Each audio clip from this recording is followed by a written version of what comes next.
uppercut, try to hit me in the gut, thinking that I won't react. You whispering my name, thinking I won't be the same. Turn fiction into fact. See what you didn't know, bruises that I'll never show, slipping on your every jab. So tighten up your fist, step into the ring with this. I hope your mama's got your back. First round, you thought you would've knocked me down. Fifth round, bleeding out the side of your mouth. Final round, pulling the sound of my name in the crowd. You hit a buzz. Oh, oh, oh, oh. You hit a buzz. Oh, oh, oh, oh, oh. Just 'cause I took a break, you're making a huge mistake, thinking you can take the throne.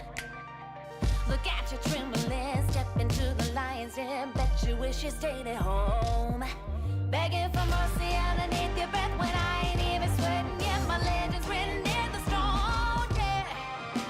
You're crying age in defeat is now your only friend. Even your mama's gotta know. First round, you thought you would've knocked me down. Fifth round, bleeding out the side of your mouth. Final round, pulling the sound of my name in the crowd. You hit a buzz. Oh, oh, oh, oh. You hit a buzz. Oh, oh, oh, oh, oh, oh.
Dear Lord.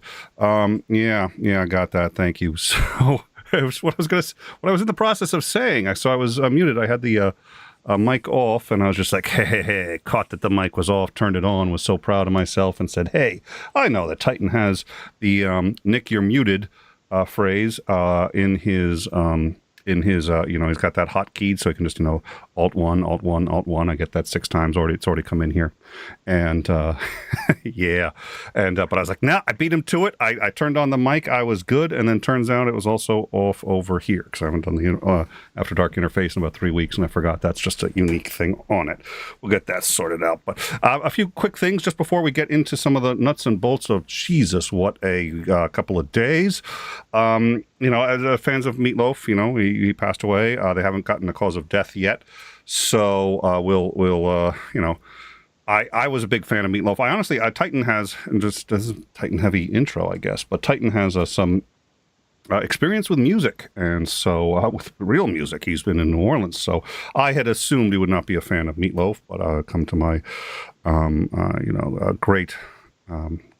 I was very pleased to find out that he was, and I'll tell my Meat Loaf story in a minute, but I do have some, unfortunately, terrible news. Everybody here does know Christopher 𝐓𝐢𝐬. We all used to like him a lot. We used to appreciate the fact that he was a guest host here on In Time, but he has posted on our Discord, quote, I am so disappointed in fans of the band Meat Loaf, which, of course, Meat Loaf was not a band. Honestly, I'm just sorry to say that all mods at this point are, please ban him on site from the live chat. He is no longer welcome here.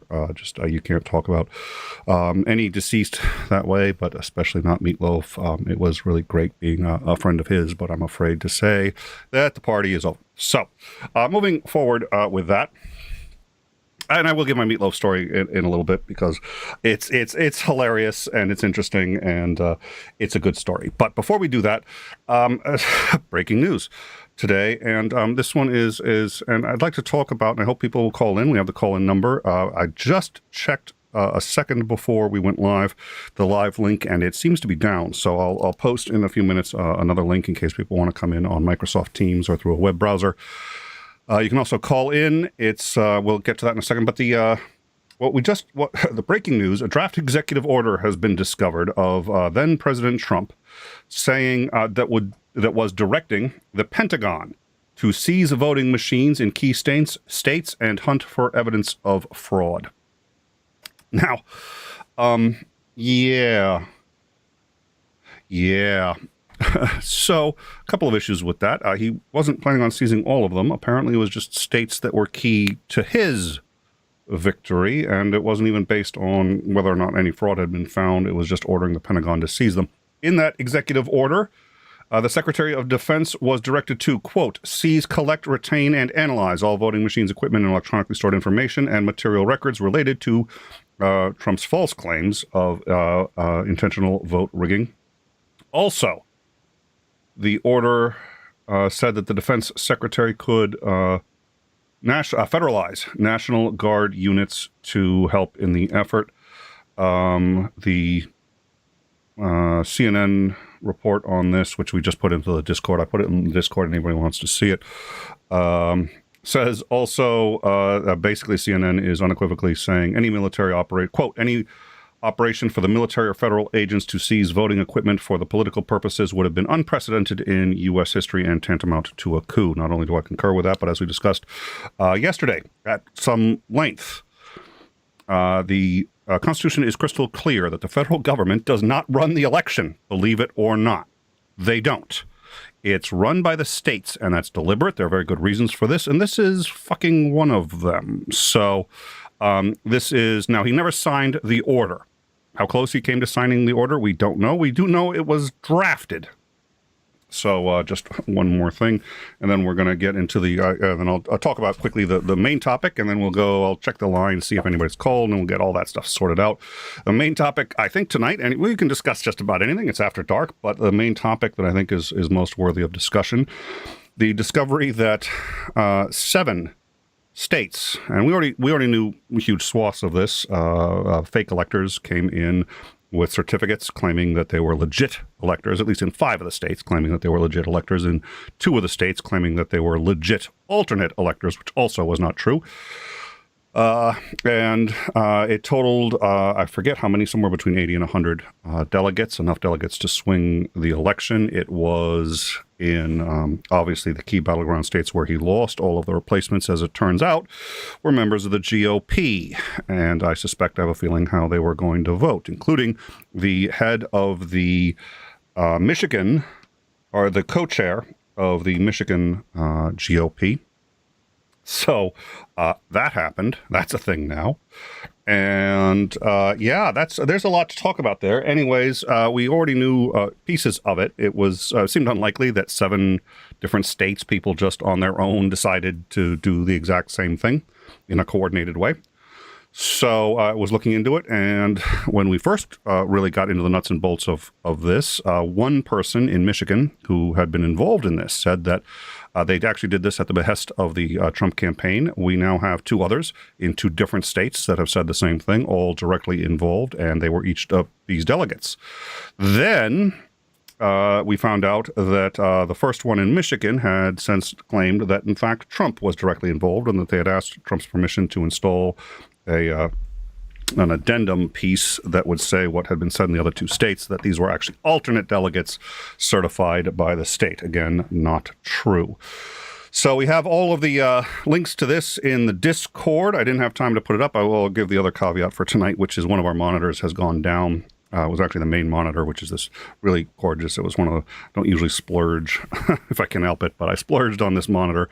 It's huge. It's like a 30-inch widescreen, yada, yada, yada. The monitor's fine. The KVM switch that connects it to the show and my other computers went down. I managed to swap it out, so instead I've now lost one of my alternate, there you go, the monitor that's closest to the mic and can whack it on occasion. So that monitor is down, and believe it or not, we use all 3 monitors for the show. There's a lot going on, so it just...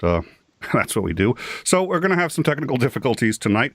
In Time has prophetically predicted just such an event, and we had a backup plan, which was to set a very low bar by constantly screwing up production and starting late, so that on the event when we really don't have a choice in the matter, well, it's business as usual, so I expect nobody's going to actually be able to tell the difference. At any rate, what I'm going to do now is actually, this says that we don't have any calls, which is perfectly fine. I'll be able to just quickly get into how to contact us and how to get through. Like I said, I just checked, and I don't know if it's a problem with my internet or with the system, but I just checked the routing, which brings anybody in from live.intimeshow.com over to us. All you have to do is plug that into your web browser, and you can come right on in. But that actually didn't report back on a ping. So what I'm going to do is I'm going to drop a link in the live chat. I don't like doing it with Teams because, oh dear Lord, the link is bulky, and I'm not even sure it doesn't exceed the what is it? The actual bandwidth for, or not the bandwidth, but the, sorry, what is it? The URL size that you can drop in the live chat. So, but I'm gonna try it, and I'm gonna drop it in the live chat in just a sec. And of course, this is the thing. Now I hate it. It sends stuff to. Everything was beautifully set up on this system, and it knows which monitor to send what to. But now that there's a monitor down, it's just sending it to a blank screen, which is about as productive as one would expect it to be. So let me try. I'm gonna drop this link. Oh, and we do have I got a ping somewhere. So I don't know. For those of you who want to come in on Skype, unfortunately, I can't use Skype and the call-in number simultaneously. It's oh yeah. Okay. So the link to Teams actually exceeds what I can put in the live chat. So what I'm going to do is, and somebody did just ping. Somebody's trying to connect, but. On the, it's call.intimeshow. It's not live. You'd think I'd know my own call-in number, but I don't. Okay, I don't connect to it, okay? That's why when people ask me what my phone number is, and I forget all the time. You know why? Because I don't call my phone number. I remember my wife's phone number a lot easier than I remember my own. But it looks like it is open, so I think somebody is trying to connect here. So let me just, yes, we do have someone. So I'm going to bring Xandering in, and he should be in now. And oh my God, it's the link is working. This is scary and smacks almost of competence, which is quite scary. They say if you do something right, it becomes the expectation. And we certainly don't want to set that kind of standard. Xander, how you doing? I think he's in. Muted. What? You're not muted. I just heard you. Are you sure? Yes, I'm quite sure. No, I'm making it up. I'm just happen to be answering you by fucking luck. I think you are making it up. I'm pretty sure I'm muted. I don't think you're hearing me at all. I wish you were. Hold on a sec. Where's the mute? Oh, it's on the other fucking monitor. Shit. Just my luck. I think I like this welcome being to a monitor the show. down thing. Thank you so much for joining us. You're a conservative, right? So we can actually blame you. You're just saying that. You think? You think? You think, sir? Good sir. Thank you so much for calling. What's your question, sir? Boxers or briefs? Thank you all for joining us on In Time, the most credible YouTube channel since every other channel around. Thank you. Thanks, Susanna. Yeah, great question. Boxers or briefs? No, the combo thing, it's just like both the boxers and the briefs. In fact, I think I just saw a show where they were having that discussion, and they're like, boxers or briefs? Oh, I don't like to let them dangle. It's just like, oh, good. We're talking. Oh, no, that was Neil. I was watching Neil's channel. Everyone, do me a favor. Next time you're on Neil 604's channel, I really do like the guy, but just consider whether or not you want to be, and ask him this question. Should you watch and his show's entertaining. He's great. He's fun. He's a lot of fun. But do you want to watch a show with a host like me, has multiple languages, well-educated on all of these interesting topics, or do you want to watch a show with a guy who thinks that Star Wars is spelled with a T? Ask him about that story. I'm sure he'd be glad to tell you. At any rate, so, Xander, so did you catch the latest bit of news? No. I was trying very hard to ignore that you're open. Okay, well, so in other words, you were our average member of the live chat. I shouldn't be insulting our audience. They're the ones who give us super chats. A draft order not signed by President Trump. So it was a draft.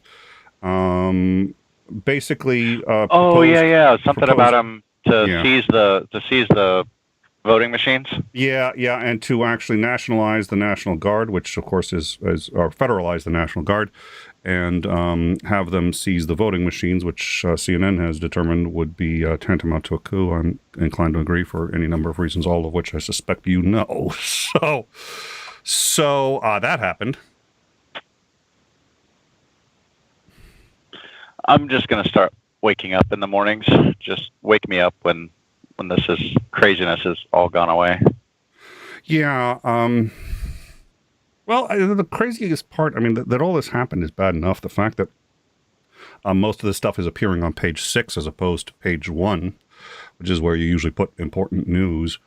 I've had a few discussions from people who've said, that thing about the 7 states didn't happen. And I was just like, yeah, it really did. And they're like, well, then why haven't I seen it in the news? I was like, because you actually have to open the paper. You have to go past page 1. And that's difficult for people who have only used the web and don't know what paper is. But nonetheless, it turns out it's there. Send him some links. It's like, why have I never heard of this? I was like, that's a damn good question. Probably one reason is because you're not subscribed to my show. But there's probably a couple of others that I'm still interested in the answer. Yeah. Yeah, because sedition isn't newsworthy these days. Well, I do think that's part of it, to be quite honest. I think at this point, it's like, oh, Trump tried to take over the United States of America. Okay. Yeah, okay. We call that Friday. That's called Friday. That's what we've called Friday for the last 4 years. Prank calls are not the responsibility of In Time. All right. Do we have a screener? I just want to double check. Who's responsible for screen? Well, yeah. Can I get on that? I don't have a screener. You don't think we should have a screener? No, I'm just saying get on that. I have a screen. I just think that would be a good. Does that count? I'm not talking to you. Oh no, I was talking to you. No, I wasn't. No, as Andrew said, no, you know what? Okay, I think we're having a communication problem. No, I'm just going to mute you. Yeah. No, I don't want to hear what you have to say. Okay, perfect. That means shut up now. Thank you. All right. No, I don't want them to. No, they're muted. They can't hear how I treat my staff. No, good, perfect. All right, I'm going to turn the audio back on, and then they'll be able to hear me. I don't want them to hear her. Okay, fine. All right, as I was saying, Yeah, it's this shit just happens too much, and I think we've had, you know, we were talking about caution fatigue, we were talking about compassion fatigue, we've hit, you know, sedition fatigue. It's just insane. COVID fatigue, absolutely. Everybody's fucking tired all the time. I mean, the good news is, and we talked about this a little bit, I think the Michigan AG is pissed as fuck. She said some things I've never seen AG say before. And I don't mean in terms of like swearing or doing anything like that, but in terms of basically saying they're all guilty. I mean, that's actionable if she's wrong. Lawyers never say that, because no matter how much they think they're right, everybody always thinks they're right. Everybody always thinks they have a winning case. If they didn't, they wouldn't go to court. You don't go to court saying, oh, wow, I'm so wrong and we're going to lose. Let's spend $60,000 just to go through the act of it and, you know, get our ass handed to us by a judge. That sounds like a good plan. Everybody who goes to court thinks they're going to win. So lawyers learn very early on. You don't opine on the actual... I would like to... Please. I would like to contradict what you said, that nobody goes to court unless they are expecting to win. I'm pretty sure that defense attorneys publicly appointed defense attorneys go to court all the time, not expecting to win. Fair enough. I think my point will still stand, but fair enough. And that's not an unimportant point. Nonetheless, and we can talk about the fishing on Delancey, which you seem to have an opinion on, which I figured you would. That's why I brought it up to you. But nonetheless, I think that I did. I was driving. Yeah. No. I figured. Well, that's why I sent it to you, because I thought you'd be interested. So I'm curious to hear what you have to say. And I love that piece. I mean, it's well written, but it's just like, oh God, there's the problem. But we could pipe it in. We could play. Well, we tried. You know. Yeah. Yeah, well, we tried. It's like, exactly. It's like, you tried what exactly? Oh, for fuck's sake. So, yeah, I think we're all just, it's only fucking hard, but I do think it's worthy of discussion. So, phone lines are open and anyone wants to call in. It's, you know, if you have free calling in the U.S., it shouldn't be a problem. If you have to pay, you know, it's, I think the number goes to Buffalo or something like that. So just make sure that, you know, you're responsible for those charges. If by some legal loophole it turns out that in time you can talk to our chief responsibility officer. His name is a Zandering person, and he will get you all sorted out and cover those costs for you. So absolutely, I have a round filing cabinet right here. I'm waiting to file. Perfect. Leads right to the shredder. So I'm going to quickly tell my meatloaf story, just because I think it's worthy of telling. A few people here, I'm sure, have heard it before, but it's given the circumstances. So VH1 had what was called the Storytellers Tour, which was I loved it. I absolutely loved it. It was usually acoustic. And they would have storytellers concerts. So they actually sponsored a series of nationwide tours for musicians and bands and stuff like that. And they'd just go across the country doing the VH1 Storytellers Tour. But instead of just doing the music, they might do a very short intro, like 10, 30 seconds. But then they'd just talk to the audience, and they'd tell stories, and they'd ask the audience questions, and the audience would ask them questions, and they'd reply, and just try to work in their music into those replies. So they'd say, oh, well, here's a story. This is what happened. This is how I wrote this story. This is what it means. And I went to the VH1 Storytellers at the Wang Theater in Boston for Meatloaf, and somebody had said, look, okay, you know, you said I would do anything for love, but I won't do that. What the fuck is that? What is that you won't do? And then he just went in for like 10 minutes on what that is, and then they sang the song, and he said, I'll give you an example. And somebody had asked him too. They said, okay, you're an actor, and on stage you always have so much energy and so much performance. What do you do? And he started talking about the method. He said, I use the method. And he goes, and what I do is I put myself into a situation that would be appropriate. He goes, so I have to, you know, I sometimes cry at objects in the rearview mirror. In order to do that, I have to imagine something, but I don't know what I'm going to imagine. I figure it out as I'm playing the song. I try to let the song inspire me to come up with a thought or an image, and I can put myself in that. And then when I do, I'll start to cry. But I don't know what I'm going to use, so we'll play the song, and I'll let you know at the end what I used. And he did. And then he got to the end of the song, and then he said, okay, what I did in that one was just as we came to this part where I really wanted to cry, said I thought about a young boy looking at his dead grandfather. and standing over the casket, and he just describes it. And there you go. So it was great. Again, you got to interact with the singer, and you got to ask questions, and it was just laid back and just chatting and singing and doing this. So VH1 Storytellers. Anyways, I have the VH1 Storytellers album for �紐𝐿oaf. I attended the concert in Boston, but the concert almost not only didn't happen, �紐𝐿oaf was almost murdered. And as much as everybody actually paid money to see him, he did break one very serious rule, and he figured it out real quick and corrected it. It's about to start, and the mood of the crowd, the curtain came up, he did his little quick intro, but the mood of the crowd quickly shifted, and I mean rapidly.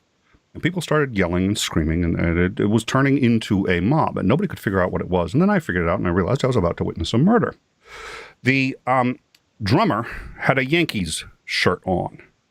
In Boston, Massachusetts, he had a Yankees shirt on. I'm not a big sports fan. I don't think that rivalry should be anywhere near what it is, but it is, and people are fucking killed over that, both in New York and especially in Boston. You do not wear a Yankees shirt at Boston. I don't give a fuck who you are. Barack Obama could come down here, and if he's wearing a Yankees shirt, he's going to have a problem. And so �紐𝐿oaf saw this and instantly realized what was going on, to his credit. And he turned to his drummer, and the crowd was, I mean, this is legit. This is no joke. The crowd was starting to get extremely, they were upset, and it was becoming a mob. He turned to his drummer and said, "Who the hell do you think you are?" And instantly 180 on the crowd. It's just a huge cheer. He goes, "You do not come down to Boston wearing that shirt." And the drummer's like, "What the fuck is going on?" And, he's starting to freak out. He's like, "You're going to take off that damn shirt, or I'm going to throw you the hell out of here." And the whole crowd just goes wild. And the guy just like, he goes, "I ain't kidding. I ain't fucking kidding. You take off that shirt. We ain't going anywhere. You're going to wear a Yankees shirt in this town, in this town, in this town." So the guy's like, okay, takes off the shirt. Crowd goes wild. He does about 2 or 3 songs without a shirt until finally someone gets him an alternate, and the show continues. So that's my �紐𝐿oaf story. That end, the best man at my wedding was also a sort of a suite mate in college. He was sort of a roommate. He was a suite mate in college. And he liked 𝐒𝐚𝐥𝐿. He liked Fish. He was a bass player. So I would do anything for love over and over and over and over and over again because, fuck Fish. I'm sure Fish is pretty good. I'm sure. And he knows much more about music than I do. But you know what? I was a troll. So there's my story. Anyways, yep. So I was impressed. He solved that real quick. He saw what the fuck the problem was, and just ooh, oh dear Lord. I had lunch with �紐𝐿oaf. You had lunch with �紐𝐿oaf. Out of curiosity, with �紐𝐿oaf the singer, or with like �紐𝐿oaf the food product? Both. Oh, tell me about that. We had �紐𝐿oaf with �紐𝐿oaf. You had �紐𝐿oaf with �紐𝐿oaf. I don't think a lot of people consider that. It didn't happen. You lied. Of course. What? Oh, for fuck's sake. Well, yeah, you're a conservative. Of course, I'm a truck driver. Well, no, Not only that, but I'm a conservative. Yeah, well, what would you expect? It was the conservative part. The truck driver, I don't know anything about truck drivers, but I've met a couple of conservatives, and, hey. Well, and apparently you all tried to... a truck driver or two. Yeah, you all have... Yeah, I have. You all have basically tried sedition. Apparently. Thanks for that. And thanks for putting him in office. I appreciate that. Not a problem. I know you didn't vote for the guy, but I'm gonna blame you because, well, proximity, and it's you. It's just... I didn't vote for the guy either, and I blame me. Oh, shit. Well, now blaming you is all as fun. Fuck. All right. Dear Lord. All right. So anyways, thoughts on this newest revelation. So I guess, again, the topic for tonight, anyone who wants to call in, you can call in. The number is right in the description there. It's also in the title for those of you who are listening and can't read it or see it. It's 406-4 in time. That's 406-446 8463. That's me in my best radio voice, or the NPR announcer voice, or whatever. Please call in and give us money. But you don't have to pay, you can just call. You can pay too. I'm not trying to dissuade you from paying. I'm just saying that, you know what, I'm going to move on. So, at any rate, oh God. No, that's a 𝐂𝐚𝐥𝐥. I always try to read the Russian names, but since that's a troll, I'm not going to bother. If you don't read Russian every chance you get, you lose it. I'm so slow at reading it now. It just takes forever. So, the two biggies. We've learned that there's at least one credible accusation that Trump conspired to remove the delegates from 7 states that he lost in the last election and replace those delegates with delegates that would be voting for him. We've had 3 credible accusations from 3 separate sources in 3 separate states that he conspired in those 7 states to, not that he did, that Giuliani led that at the ground level. He was the organizer for it. We've talked a bit about that and about a few other things, and we've just learned today that Trump drafted a executive order instructing the Pentagon to seize voting machines illegally in a number of key states and to federalize the National Guard in order to do so. So I don't know whether we go in order of illegality, severity, chronological order. There's a lot to cover here. Andrew, what are your thoughts? It's like every day you find out something else and you start off going like, yeah, no, this really couldn't have happened. It's like, this is just stupid. And then something else comes out and it's like, oh, it's even more ridiculous. And somehow I'm starting to believe it a little bit more. You get to the end of it and it's just like, it's like, wait, what? Another thing? Okay, this is entirely too specific. There's entirely too many people. It's like this must be true. How can this be true? I'm going to shake my head right off my shoulders, I swear. I think that's part of it. I can't facepalm anymore because I've broken my nose. I know. I think that's part of the problem. So some of this is so stupid. You don't want to believe that we could have elected someone who would be this stupid. You don't want to hear that we elected someone that, and in that I'm as much to blame as anyone who voted for him, just because it was our country that did it, and that was a failure of education. That was a failure of most of the systems that we have in place to try to avoid this kind of thing. Obviously, it didn't fail catastrophically. He didn't succeed in any of this shit, but how close he got and how far he got and what he was trying to do is just staggering. And it's depressing. I don't want to believe it. And when I hear just how fucking stupid he was, I don't want to believe that either, because it just makes it all the worse. I mean, if he was 𝐋𝐢𝐳, at least he'd be sitting there going, okay, I understand why we got snowed, you know, but when he's closer to the Keystone Cops, it's sort of like really, it had to be somebody that fucking stupid.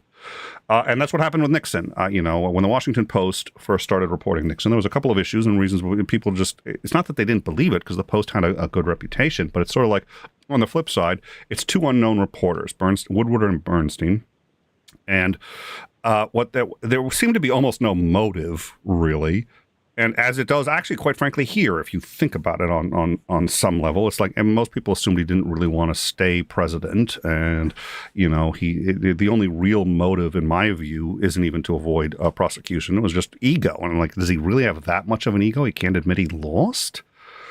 And does he not realize it's treason? Does he not realize it's sedition? Does he not realize just how fucking bad it just doesn't make any fucking sense.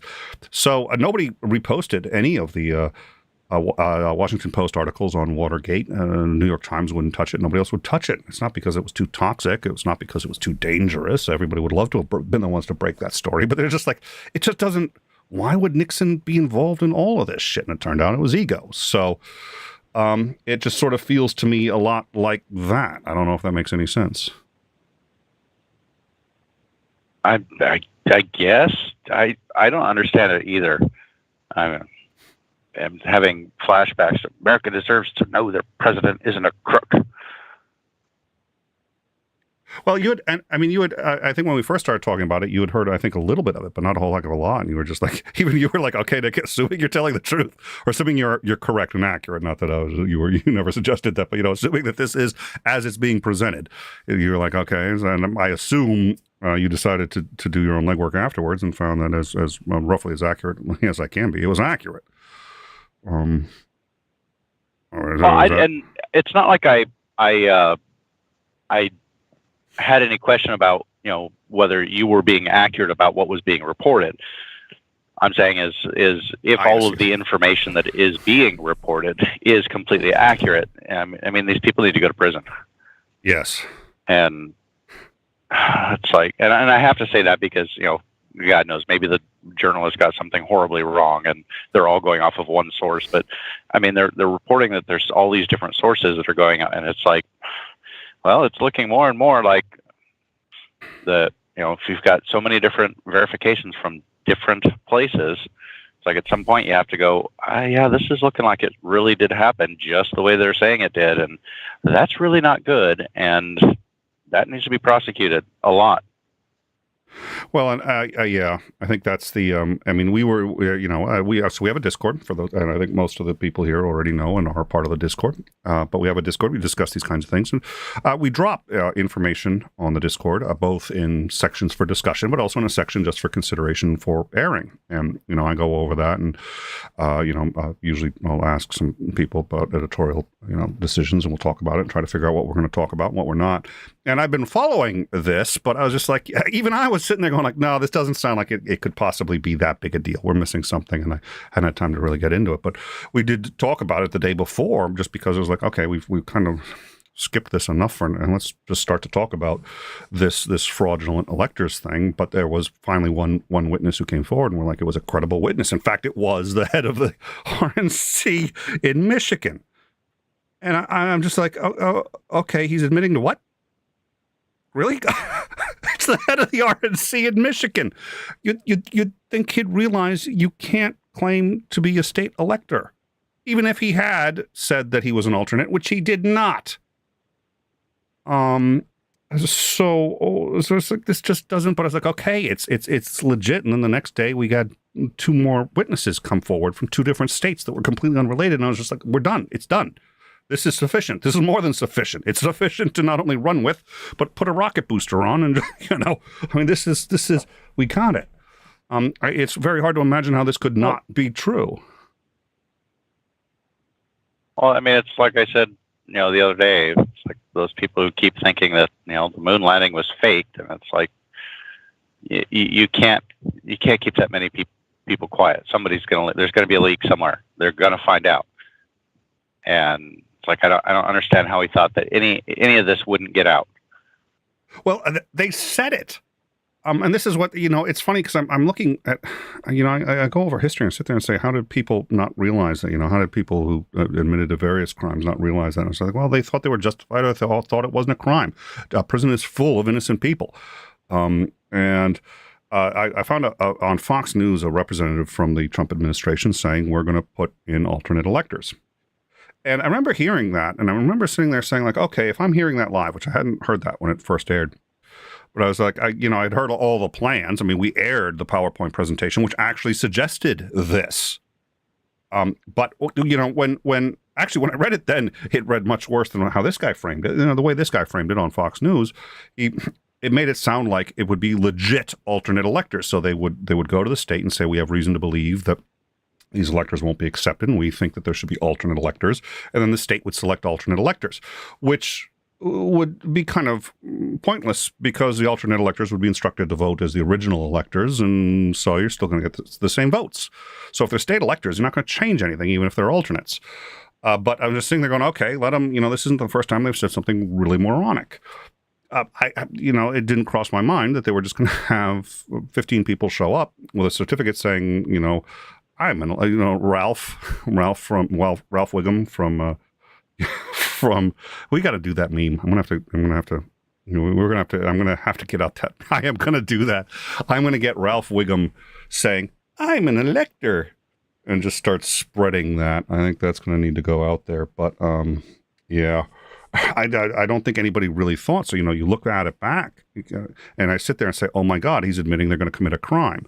Well, only if you don't apply at least a modicum of charity and say, oh, what he's talking about is going to the states and finding an alternate elector process and following that process. No, he's talking about just throwing in, random people to, it's just like, oh, dear Lord. And you're not going to see 100 years from now in the history books, yeah. And then they went out and on television and said they're going to do this, and they went ahead and did that. But, nobody believed them. Yeah, well, there's a reason, but holy shit.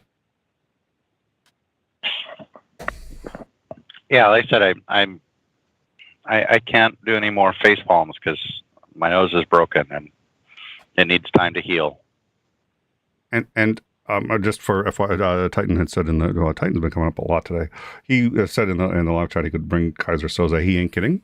And we've already had that discussion. 𝐂𝐤𝐳𝐶 is not welcome here anymore. That was fun while it lasted, but we've moved on from that era of in time. But thank you for the offer. And that's not as tongue in cheek as people may think. But at any rate, he could return. So yeah, it's interesting. I'm glad that we have elected officials that seem to be taking this seriously, including the AG in Michigan. I'm very glad for that because I think that the public is between COVID and all these other things that have just completely exhausted us all. I think that we're all sick of this, and we've all heard this before, right? I mean, how many times have we heard that Trump's going to do something illegal? I mean, and I didn't get a chance to. I regret that. I should maybe while we're talking, I'll look it up. A list of all the things that Trump's done. And it's funny because I reviewed that for a show we did about 2 months ago, and I'd forgotten so much shits like called for war crimes against Iran, saying that we were going to bomb the people and bomb cultural institutions. That's in the Geneva Conventions. You can't do that. In the primaries, saying that he's going to murder the families of terrorists, and we have to get tough on terrorists. And that means killing their families, killing their friends, killing their relatives. It's just like I think he was serious. I think he was stupid and didn't think about the consequences of that or even understand what he was saying. But I do think he was serious. It's amazing the shit that he's done, and we just forget because it's just Friday night over here. Well, and there, so many different things. At some point, it's like, oh God, are we talking about Trump again? What did he do this time? Speaking of war crimes, though, that's probably not going to be a great segue. Hey, did you hear that Spain is sending more ships to the Black Sea? Not only are they sent warships to the Black Sea. I think I heard something about that, but I didn't follow up on it. What's going on? Spain thinks that Russia's going to invade Ukraine, so they sent warships as a show of force. Oh God, we've got in, I think it's in the Discord. Russia threatened to turn America and all Americans and everyone defending the Ukraine into ashes over this, which is, I think, newsworthy that he said that. But that was in December, which wasn't all that long ago, and was certainly as part of this crisis. So it's relevant that he said it. I don't know what the current rhetoric is, but he's. I mean, it's getting interesting over there. I'm curious. My suspicion is this plays into it. We had a discussion we had on Landon Knoll to discuss a while back the implications of having failed to impeach Trump, attempting to and failing to impeach Trump, and what the implications for that were on an international level. What happens when the rest of the world sort of sees what happened in the U.S., and they know. I mean, they've laughed at Trump. I mean, they literally laughed at Trump at the UN. He had said that, he had done all these great achievements, and they knew he was full of it. They laughed at him. I remember having, it's cringy to say my president, but I think technically it was true. Laughed at the UN, and they did. It wasn't even deliberate. It wasn't. They weren't trying to be mean. It was just they couldn't contain themselves. They're like, oh wow, he actually said that. Wow, and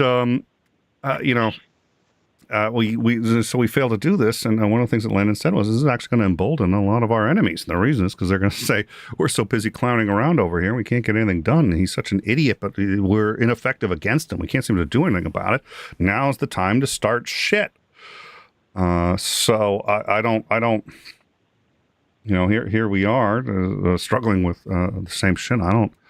I'm trying to find, let's see, 55 of the worst things that Trump has done in his presidency. Hold on. This is a list of the top 10 things that he did, the worst things he did in his presidency. It's a list of the top 10, but they couldn't contain it to 10, so they moved it to 55.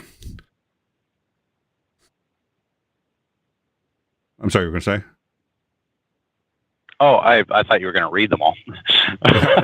Sorry. It can't be much of a coincidence that you have Russia, you have Iran, and you have China. All of them are kind of saber rattling over things. And I mean, after a while, you kind of tune out Iran, but to have of China being so fairly aggressive towards Taiwan, and to have Russia being so aggressive towards Ukraine, then to find out that, well, I guess the Russian Navy, the Iranian Navy, and the Chinese Navy are actually doing military exercises together. So it kind of makes you stop and wonder what the hell is going on, and what's, because stuff like that didn't used to happen, because, well, the United States would send an aircraft carrier over there and blow anything up. That doesn't seem to be concerning to these people anymore. So there's probably quite a lot of unknown consequences that may arise out of the shenanigans. Well, and look, believe it or not, and I know I've tried to be as impartial as possible, okay, but I'm not a fan of Trump. I'm really not a fan of his. Haven't been since the primaries. But the reality is, I think it's not a stretch to say that the Russians had some sort of blackmail material on him, whatever it was. Was it PP tape? I don't know. But I don't think it's a stretch to say they had it. The reality is they absolutely were trying to get it. That's what they do. They've successfully gotten it on a lot of people. I can't fathom it would have been that hard to get it on Trump. He doesn't seem to be particularly discreet. He's a bit of an idiot, and he's got a lot of dirt. So, and he's clearly been doing them favors. They've clearly been doing him favors. Now, you could say they're favors, or it's just him being a moron. I admit, I understand why it's hard to tell the distinction. But it seems to me he certainly was fawning over the leader of one of our biggest political adversaries. He's fawning over all of them, right? I mean, he's sitting there saying Kim Jong-un runs his country beautifully. Almost, you could say, he gets the trains to run on time. He was fawning over Putin and saying he wished he could run, his country the way Putin does, and didn't really seem to understand the problem with that statement.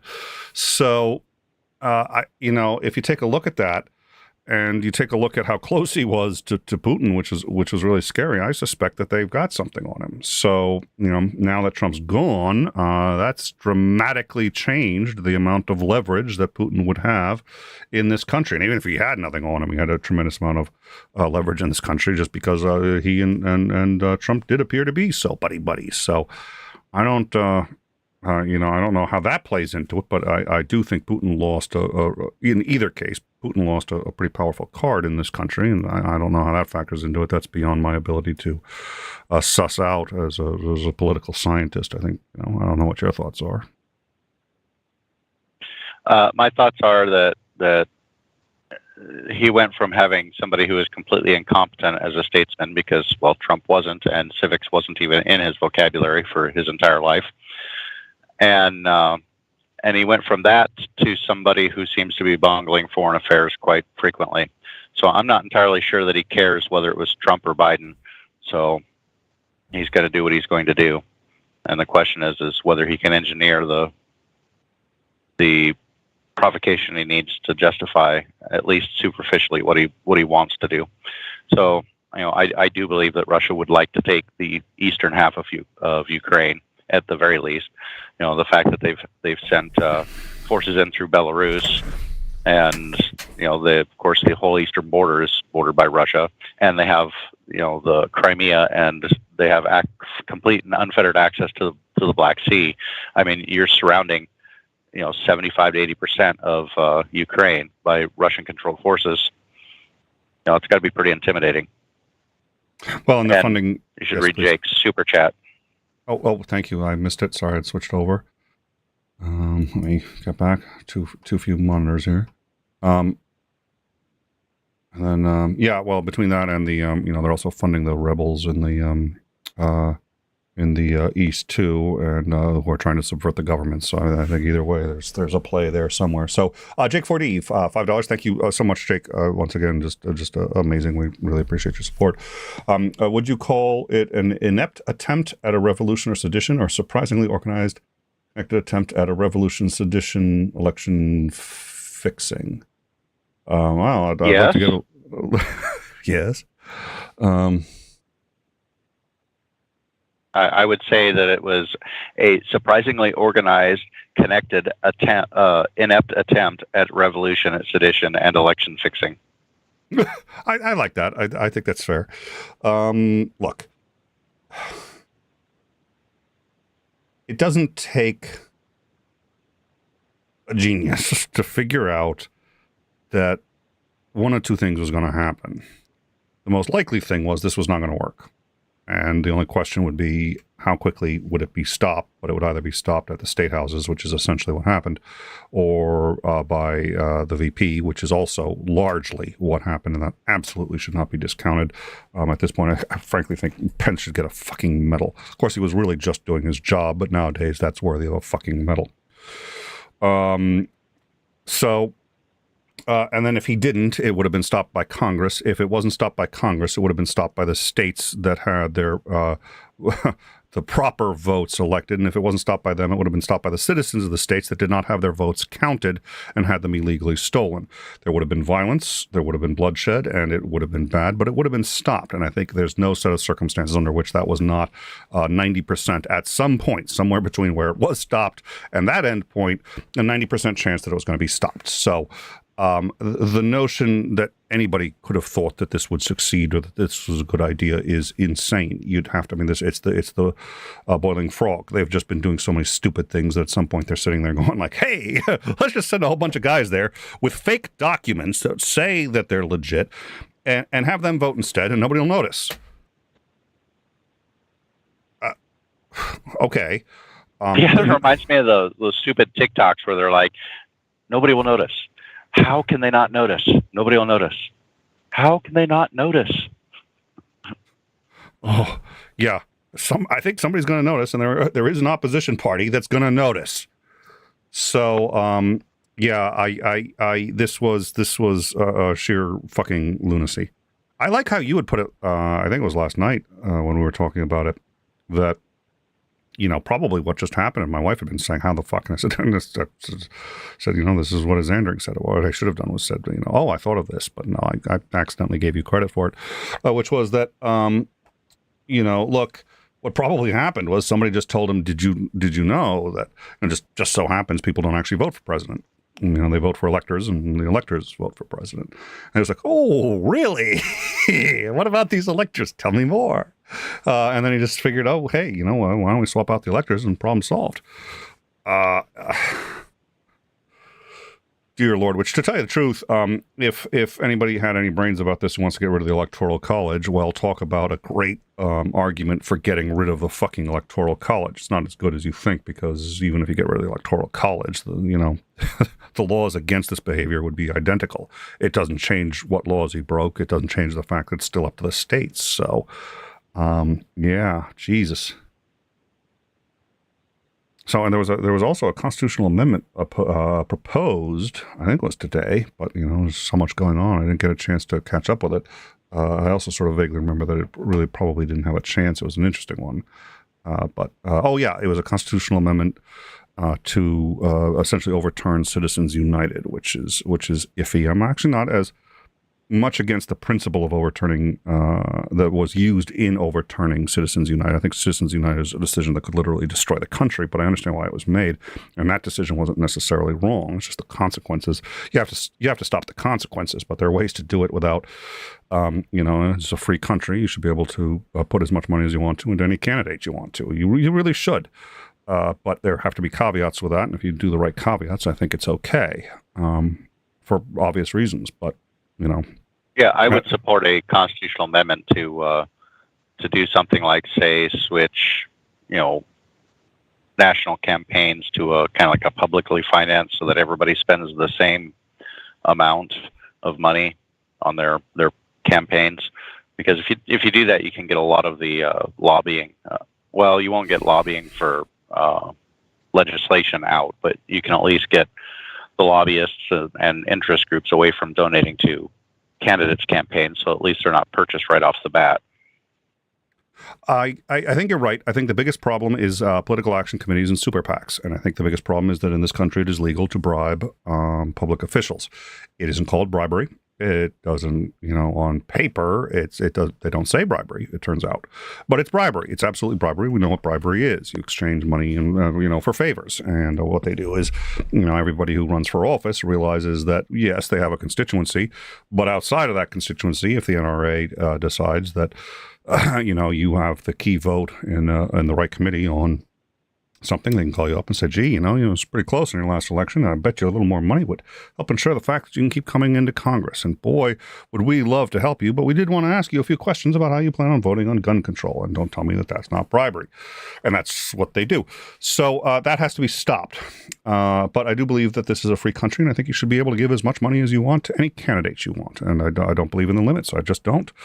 And the problem with public financing or saying that there's a limit that you can spend is it changes the problem. It changes the problem from being the one who's got the most money, being able to spend the most on media and win, which money does influence it a lot. But it's not the only determining factor. And plenty of times the candidate with the lesser amount of money has won. It helps. So let's not pretend that I just said that it doesn't help. And I'd rather.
Yeah, I don't know if you can hear me or not, but I cannot hear anything at all.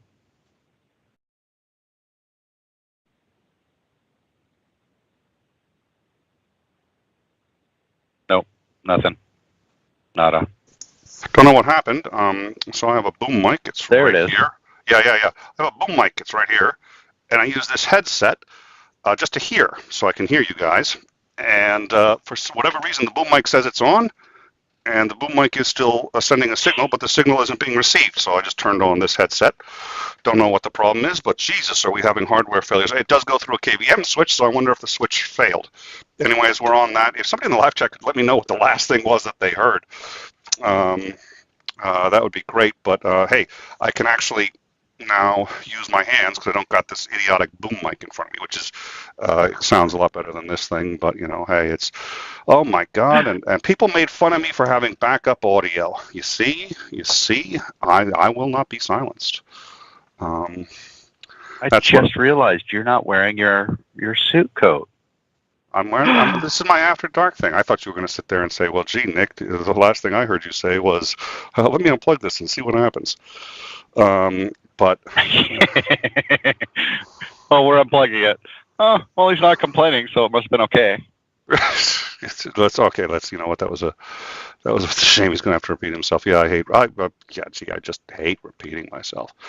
So we'll see. Now this says that the audio is hot, and the new mic is, in fact, the backup mic is going through. So we do have a delay, and so I'm watching. I think the live chat's going to catch up with it.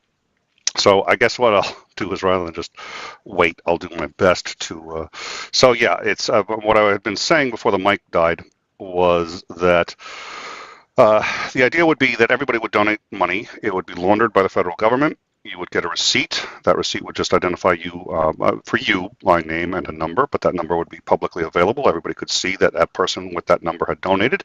You'd be able to see how much money was given to any campaign. Anybody in that campaign could see how much money was given to them and the numbers. So everybody can check and would know that that donation was made, and you'd be able to verify that the campaign got the money that you donated. But they would not know who donated it, and you completely divorce the person. Oh God, Maya's trolling me, son of a. You completely divorce the yeah, it ain't that funny. Yeah, maybe it's a little, but you completely. I'm gonna have to make changes. Well, what I want to do is make changes to the show such that I'm surrounded by people that respect me. But I realized, other than the dog, and that's really still a bit of a stretch, I'm not sure I'd find anybody qualified or not that would fit into that category and be willing to work on the show. So I may just be SOL. At any rate, so you divorce who donated the money from what was donated. You make it highly fucking illegal to tell anybody who these numbers are, to reveal that you are any of these numbers, to reveal any of that stuff, make it illegal for the public official to seek any of that information. And the reason is because that is where bribery comes in. So it's essentially attempted bribery if you attempt to reveal that you're any of those numbers or that you donated any amount or anything else. Therefore, you get your ability to spend your hard-earned money any way you want and in support of any candidate that you believe in, as well you should. The candidates who are good get their money that they want, and organizations like the NRA can't go around and suddenly and try to leverage this over you, and would hopefully vote for candidates who actually already believe those positions, which it turns out are far fewer than the ones who are willing to believe it when they know there's a tit for tat. Now, I've heard a number of objections to this. Well, you know, they could go to the senator and say, oh, hey, wow, we noticed that there was a $4 million donation to you, and, you know, we don't know who did it, wink, wink. But because, again, it's public, anybody could claim that. Any organization could claim that. So there's no way to know, and if you're a senator with any modicum of honesty and integrity, and I know that's not every senator, you could still credibly not do as they told you. You got the money, but you can sit there and say, I don't really know that it was the NRA that gave me this money. I don't know who gave me this money. So you are free to vote your conscience and how you choose. And anybody can give money that they want to. And there's liberals who are filthy fucking rich who will hopefully donate to liberal causes and to liberal. And there are unions that would do that and so on and so forth. And there are corporations that would do that, which I think is probably okay, so long as you make sure that there's a mechanism by which, you know, you understand that it's the board, and you don't have people who are investing in a company having their money used in ways that they dramatically don't approve of. Although the solution to that as well is they could divest in the company. But however you deal with the particulars of it, I think that's the best solution, because I think that splits the difference. I think they were correct. It's not that money equals free speech, but yeah, I find it very hard to believe that we could live in a country that claims to be free, but says you can only give so much, or candidates can only spend so much on an election. I think that gets gaudy. I think it's terrible how, you know, they spend so much money, but on the flip side, it's a fucking free country. I can't do anything about that. So you get to spend as much money you want on any candidate you want, but it's illegal for them to know who sent the money, and the number one, there's a firewall there, and you make that priority number one in elections. Is that firewall can never be breached. I think that's how you solve the problem. Great, let's try it. I mean, I'm willing to try just about anything. Yeah, you said this before, and it's always been true. Which is, even if you don't necessarily even agree with the idea, I think it's because secretly you're like, oh, good, I can't wait to watch these fuckers fail. But you really are willing to give a genuine shot to any idea that somebody gives you. You never claim to know all the answers. You just say what pisses you off and what you're afraid of and what you don't want to see, and that seems to be reasonably consistent. I really don't think you're a conservative. I don't know. I just don't. You know.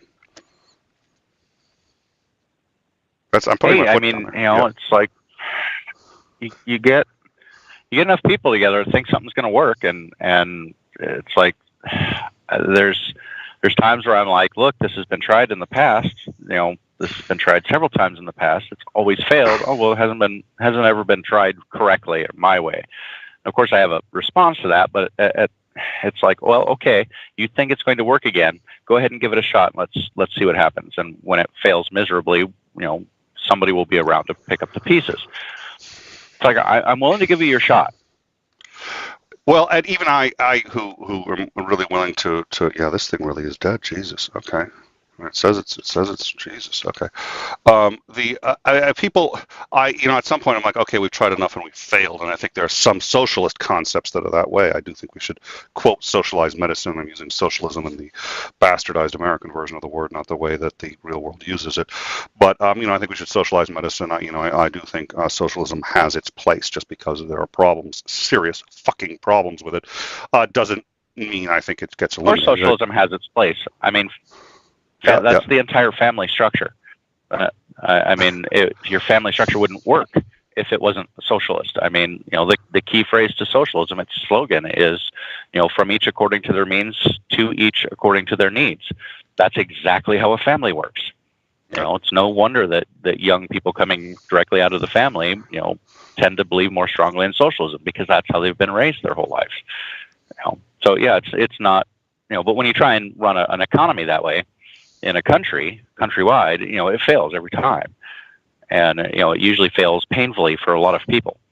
So, there's some things where I'm like, no, you do not want to do this. This is not a path you want to go down.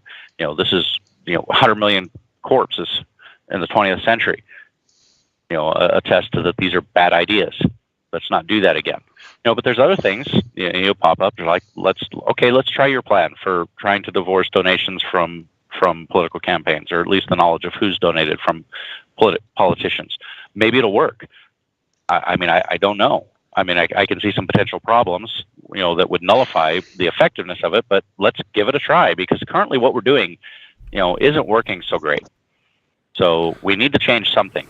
Don't keep doing the same thing over and over again and expecting different results. It's like, we do need to start changing some things, and I'm really willing to be open to, let's try a lot of different things and see what works. That was kind of the beauty of the federalist system of the states. All of the states are supposed to formulate most of the regulations that govern people's lives, and then you could look around and see where things were going well and where things weren't. And it made for at least conceptually, a really great idea, but we tended to pull away from that and wanted to federalize, or wanted to nationalize most things, and under the authority of the federal government, instead of letting the states figure these out. So, I'm willing to try. Yep, you've always been willing to try, and that's it. What is it? No, yeah, that's true. Good producers don't blame the equipment; they blame the mods. At any rate, which is where the underlings, where the blame always lies. So, you're always fair to. You're always. I've heard you say that more than once. Anyway, so that's my solution to the problem. And so I think Citizens United, needs to be overturned, because I don't think you can have just money coming in the way it is now. You cannot do that. You absolutely cannot do that. But the principle of the fact that you should be able to spend your money the way you want to, I agree with. So, anyways, we'll see. That's my solution, and we'll see. All right, I'm going to double check the lines here. I just realized in all this commotion I haven't checked. We do have a call, and I don't know how long they've been waiting, so I do apologize. I ended up getting distracted. So, it's Mr. Park. They've been waiting for like 30 minutes. Oh, they've been waiting for 15 minutes. It does have it on, so I do sincerely apologize. The mic thing threw me. So let's get Mr. Park in here. So we're doing that right now. Again, 15 minutes. That's an awfully long wait. I apologize. Mr. Park, how are you? Really, Mr. Park again? Oh God, it's Mr. Park. Even if it says my name is Sinister Corpus, I should have. It was Mr. Park again, and it's been so long. Hello, Mr. Park.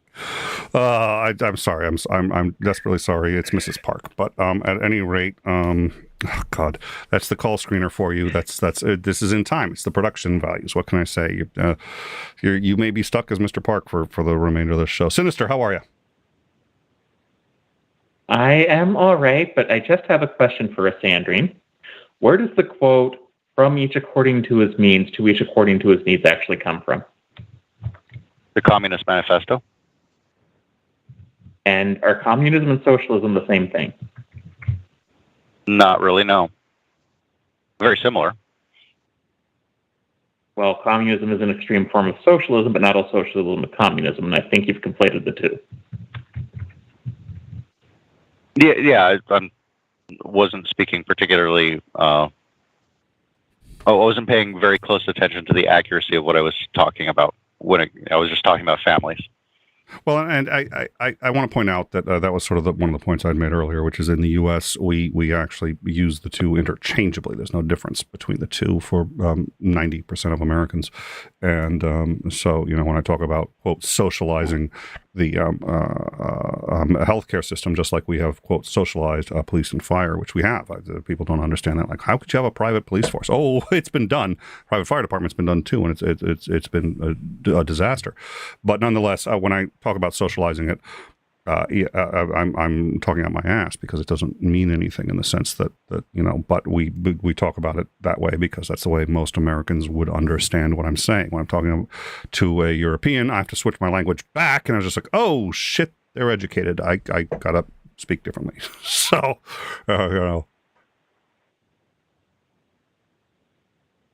That's okay. I think we have more pressing problems than people not understanding. I mean, I do think people should read the Communist Manifesto because at least understand. Marx was naive, I think, and he expected people to give up power once they had it. And that's generally where it fails. His critiques of 19th century capitalism are fine, but his solution, he didn't really understand how people work. I think that's true. I think you hit the nail on the head, which is that he really, his critique of capitalism is devastating. I think it is dead on. I think he knows exactly what he was talking about. But, his solution makes the same exact, and I mean the exact assumptions that Ayn Rand made. And if those, I say this when I'm criticizing Ayn Rand, which is everything she said would be absolutely true if those assumptions were granted. But then again, if those assumptions were granted, you could use socialism instead of, or you could use communism, instead of capitalism, and it wouldn't matter which system you used if those assumptions were true. They're false in both cases, so you're SOL.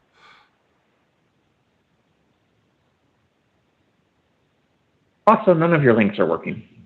None of my links are working. Oh, joy. Well, sorry about that. Okay, so that's scheisse.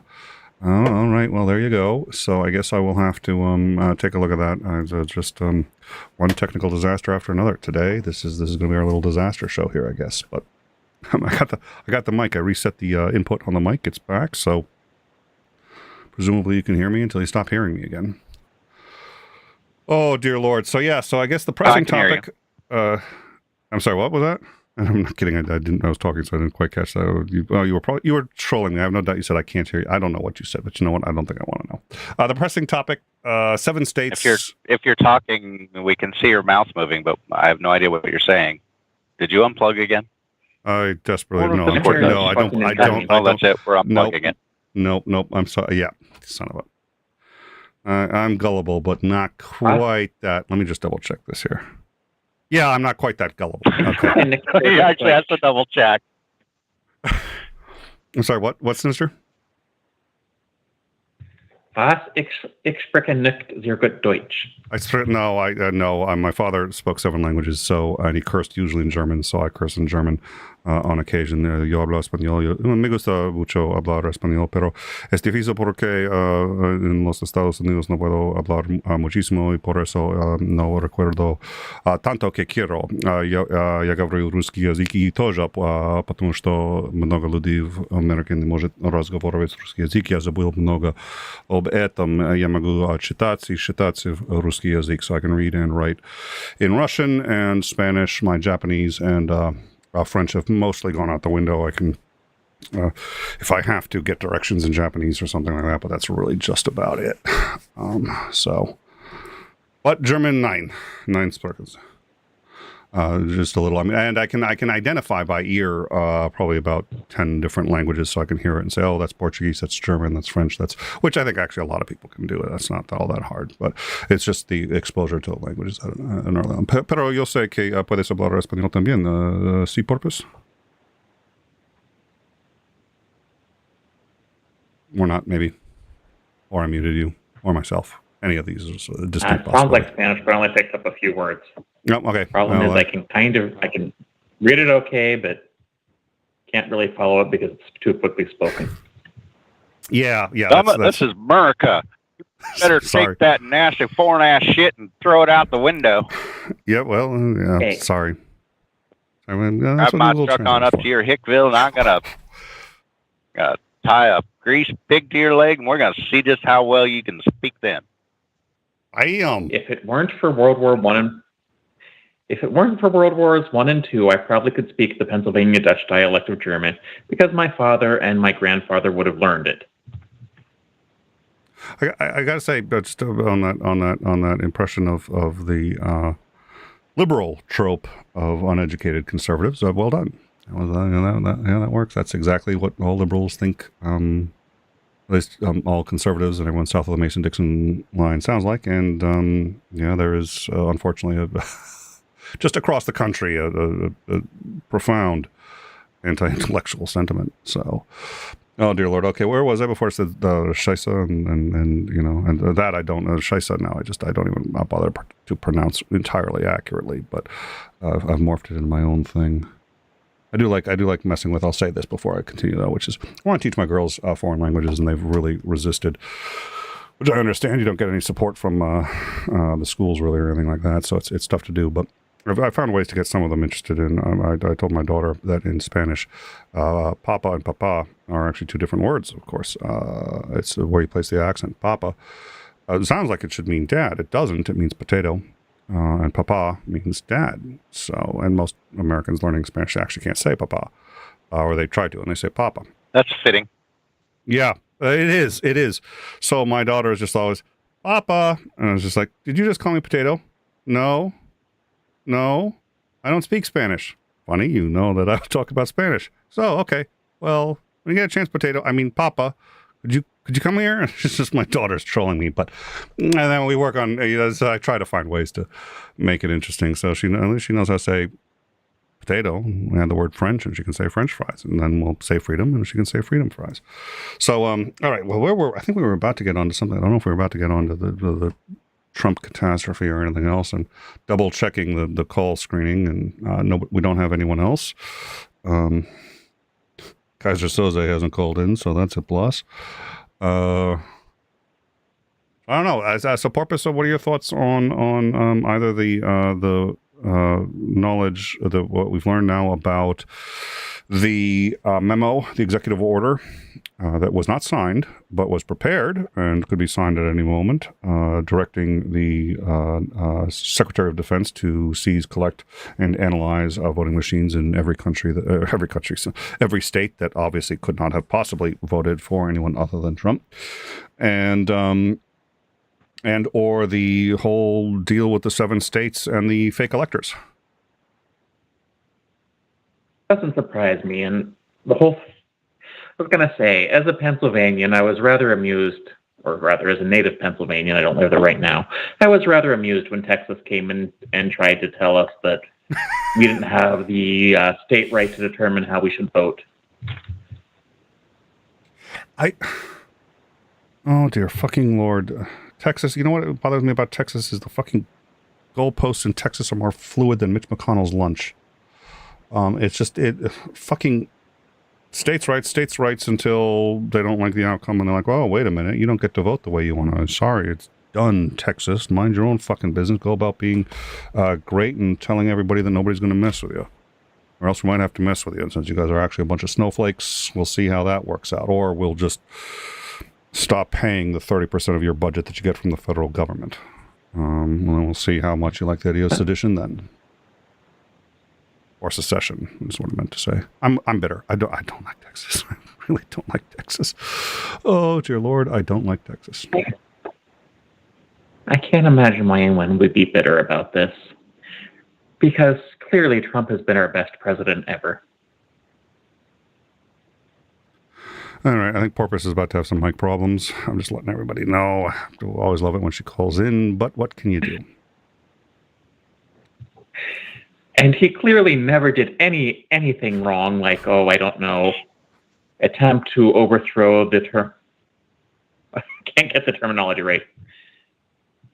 Attempt to overturn the results of a democratic election, tried to encourage his followers to commit treason. You know, they were just loyal patriots. Oh, Jesus, I know. Well, and you know what? Here's the thing.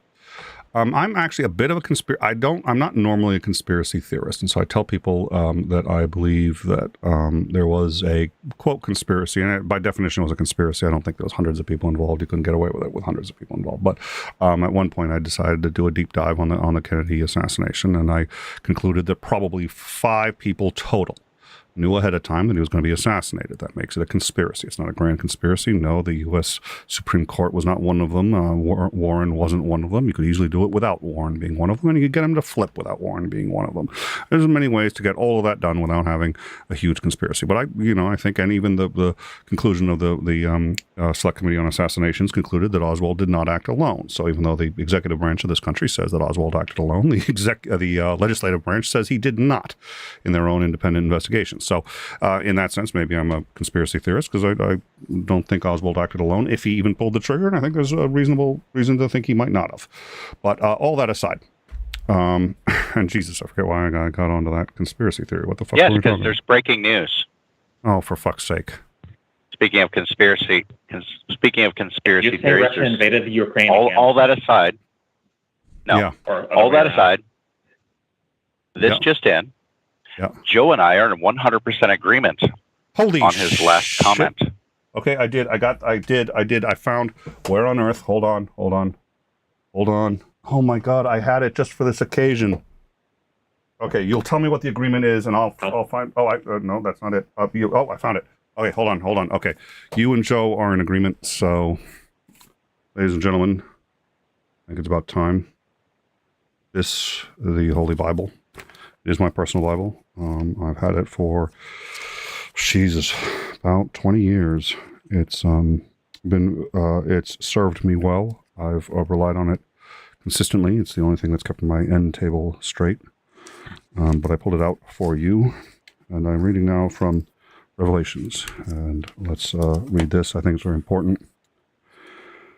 And I looked as the 7th seal was opened, and lo, Joe and his Andring agreed. And in came a pale rider on a dark horse, and his name was Death. Thank you all for joining us in this episode. Yeah. All right. So what'd you guys agree on? I'm pretty pale, and I do own a dark horse. Oh dear Lord, here we go. That's it. Welcome to In Time, where we announce the end of the world. This is one of the more cheery programs. We talk about COVID death numbers, and you could watch something that'll just get your mind off of things, or you could watch us. Anyways, so what did you guys agree on? Anyway, I didn't see the live chat. Joe said lots of mofos need to be in jail for sedition. Yeah, no shit. Yeah. Well, I was going to say. Well said, Joe. Yes, well Joe. said. I am doing the golf clap. Yeah, well, Actually, I'm going to disagree with Joe there. Oh, okay. I think a few people at the top need to be in jail or need to be in prison for a long time for sedition to make sure they know this doesn't happen again, because when something like this happens, you don't punish a lot of people at the bottom. You want to get the people at the top so people know it's not okay. I think there's a lot of truth to that, but I think every one of the 80 to 100, and I forget the exact number, electors, I think it was 96 to 98 electors, fake electors that were part of this have to be, I mean, they knew that document was a fraud. They were going to the State House pretending to be something they were not. Now, how much they knew, I don't know. Clearly, the leaders of these groups, including the head of the Michigan Republican Party, knew and openly talked about it. So they had some idea that this was not legit. They need to go to jail. For how long? That's an interesting question. I think the Michigan Attorney General said that would be probably about 5 years as the maximum sentence. Okay. And I think sentences should be reduced in this country dramatically anyway.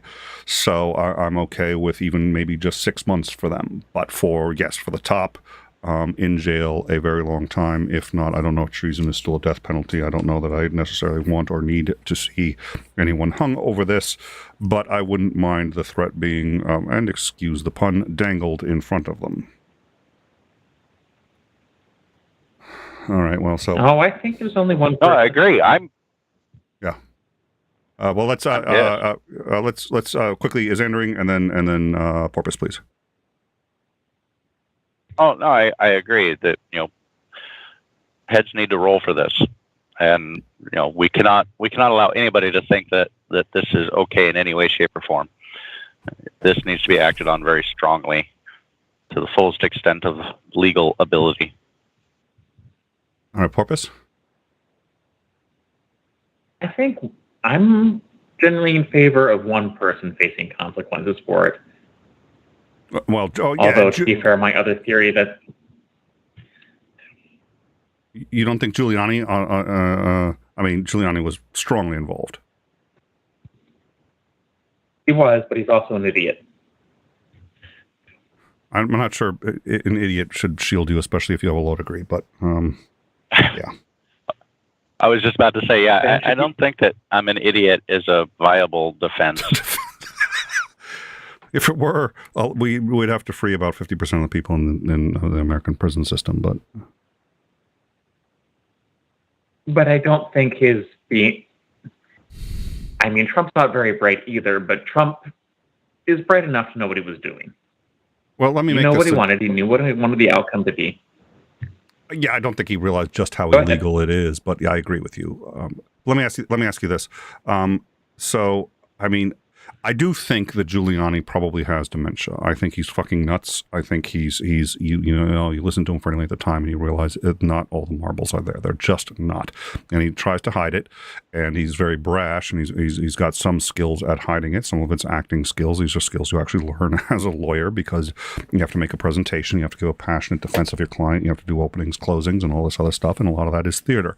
So, but he's the marbles aren't all there, and he said things that are absolutely crazy. He has accidentally called reporters and started blathering about top secret shit to reporters by accident because he butt dialed their asses or mistook their name for his boss. So I admit that he may be senile, and that actually would be at least somewhat of a defense. Is that maybe along the lines of where you're headed with this, Sinister? Possibly. I mean, he didn't come off as that stupid when he was mayor of New York. He is pretty old, but it's also possible Trump is... For a while, I was entertaining the idea that Trump was suffering from dementia, until I realized, no, probably whatever's going on with him is better explained by malignant narcissism. And of course, one of the things malignant narcissists do, for some reason I tend to have watched a lot of videos on this and know more than I should. Can't figure out why that might be. I haven't a clue. I wouldn't know what you're talking about. And I don't think I know of any malignant narcissists anywhere in the general vicinity, but please continue. Is reverse the victim and defender, which Trump does a lot. He is the victim of all of this, and he thinks the election was stolen from him, or at least he gets people to believe it. All right, and I keep misplacing. Also, one thing. Yeah, please. One thing I think that should be mentioned here, even though the Libertarian Party is wrong about a lot, and they should move to the left and become socialist libertarians, they're not Republicans, and they tend to be more reasonable about some things. Like the Green Party and the Libertarian. Yeah, please. The Green Party and the Libertarian Party are closer to each other than the Republican and Democratic Party are. I would like to hear what Andrew has to say on that, but for me, in general, I would agree with you. I think the conservatives or the Republicans strongly courted. I mean, the Conservative Party used to be the Democratic Party, and that sort of switched over the course of some time, about, I want to say 75 years ago. And if you look at a map of an electoral map 100 years back, you'll see all the blue states are red and all the red states are blue. But the Republicans really did court conservatives for a while, and I think they did, in fact, very successfully represent a number of conservative values well, though not all of them. I think, as Andrew pointed out, fiscal responsibility they claim, and I've never, ever seen, at least at the national level, where they do that. At the state level, I've seen some succeed, and I've seen some completely blow it. Kansas is a great example. But all that notwithstanding, I think more and more they've just completely gone off the rails to that, and they're no longer credibly conservative, and certainly they've courted libertarians along the same front, and I don't think they're that too. But Andrew, what are your thoughts? I'm still hung up on the, I don't know, I've seen some pretty crazy things from the Green Party, and I don't know that you'd be able to get them to, there may not be that many differences, but they're pretty profound. I don't think that you could get them to compromise to come together. And also, I think that everybody that they have evidence that was involved, whether they're congressmen, whether they're, former presidents or Rudy Giuliani, I don't care who they are. If there's evidence to bring to court, to bring a case against them in court, then that needs to be brought, because and prosecuted to the full extent. And the reason is, sure, you want to take down Trump, but you also want to send the message that, that if you try and support shit like this, you're going down with the ship too. People are not going to be so quick to decide, hey, here's another up and coming despot. Let's try and see if we can help him. So yeah, I think everybody who is involved in this needs to be prosecuted to the full extent of the law. This needs to be sent with a very loud message. This is not okay and will not be tolerated. And on that note, I'd like to remind everyone that we're now launching the Nucleus Suitor 2024 campaign. Wait, the what? Nuke? Did you say nuke? I didn't catch that. Nicholas Suitor 2024 campaign. Nuke me? Why do I need to be nuked?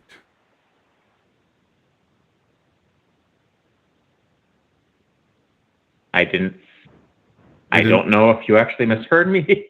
I did mishear you. All I heard was something, and then I thought it was Nick Suitor, and then I heard nuke, and I was like, wait a minute, I'm going to get nuked? Did I do something? No.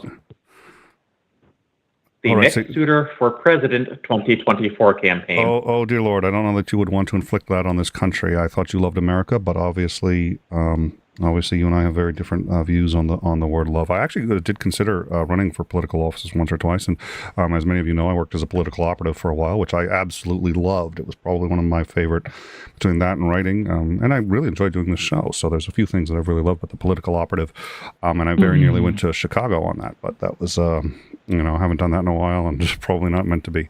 But I appreciate the thought. I appreciate the support. I thought you liked me, but apparently, you want to see me suffer 4 years in a federal institution. So, thank you for that. Titan told me to do it. Oh, Titan told you. Oh, I guess Joe's waiting to get in. Is Joe? Oh, son of a bitch! My bad. Yes, Joe is. So let me get in Joe, and actually, it looks like Yep. Yep, Joey's waiting to get in. I'm going to let Joe in just a sec. I do want to just quickly, and I will forget, so I just want to start this. We did the list of top 10 things that you forgot that Bush had done that was illegal and just done while president, and the list is so long they couldn't confine it to 10, so it's 55, the top 10 things that George Bush. You mean Trump, not Bush? Trump, yeah, so wow. Starts with 1, he dismissed the Russian election interference, and in fact that was one of the reasons he fired Comey, making him only the second president ever to fire the FBI director, and he did it because Comey would not let go of the Russia investigation. So that's number 1. We'll go through a few of the others, but we're not going to make Joe wait any longer. So let me grab Joe in here. And Joe, thank you so much for calling. How you doing? Hey, good. How you doing? Doing good, thanks. Yeah, no, the unfortunately Skype is not compatible with the call-in lines, so Skype goes down when we have call-in. So I'm glad you called in. How's it going? Oh, not too bad. Although I'm a little amped right now, I gotta say. So you agreed with his andering. So I'm gonna agree with him even more because, and I'm sorry, Porpoise, but the idea that Trump's the only one that needs to go down is an incredibly bad idea. Because no, hold on, let me correct you. All right. He's the only one that needs to be. Yeah, make the correction. I'm not saying he's the only one that needs to go down. I'm saying he's the only one who should be, if execution were a thing, he's the only one that should be executed, and maybe a few more at the very top. That was not clear in what you said because I mean, I guess I don't know if you've clarified, but the thing is that what you said earlier, that it didn't sound like that at all, and that's why I was really amped because basically, I mean, Trump, as a standing saying, I'm going to agree with him in a big way here. I mean, yes, Trump matters, but he doesn't matter because he doesn't, because basically if the people who did this, organized this, remain free, they are going to do this again. And then as Bo did a good video like yesterday or today, whatever it was, and he said that if we fail to get accountability, then this wasn't a failed coup attempt, it was practice. And that's correct. That there's no way, that we can allow that, and we're talking, there's, maybe not hundreds, but there's certainly dozens of people. And actually, when you count, it is going to be hundreds because when you count all the fake electors in multiple states, I mean, these people are, they're not just committing election fraud. They are part of a coup. They are part of a coup attempt. They are part and parcel of a coup attempt. And we've always for years and years, it can't happen here. Well, it did happen here. They weren't successful, but they tried. They actually had the apparatus in place. Thankfully they poorly executed it, and thankfully, we were way more dependent on Mike Pence than we all realized. But we were so close to having democracy ripped away from us, and we're still not out of the woods. Because the whole thing with all these laws they're trying to pass in these various states to make voting harder and also to give the legislature the power to basically throw votes out.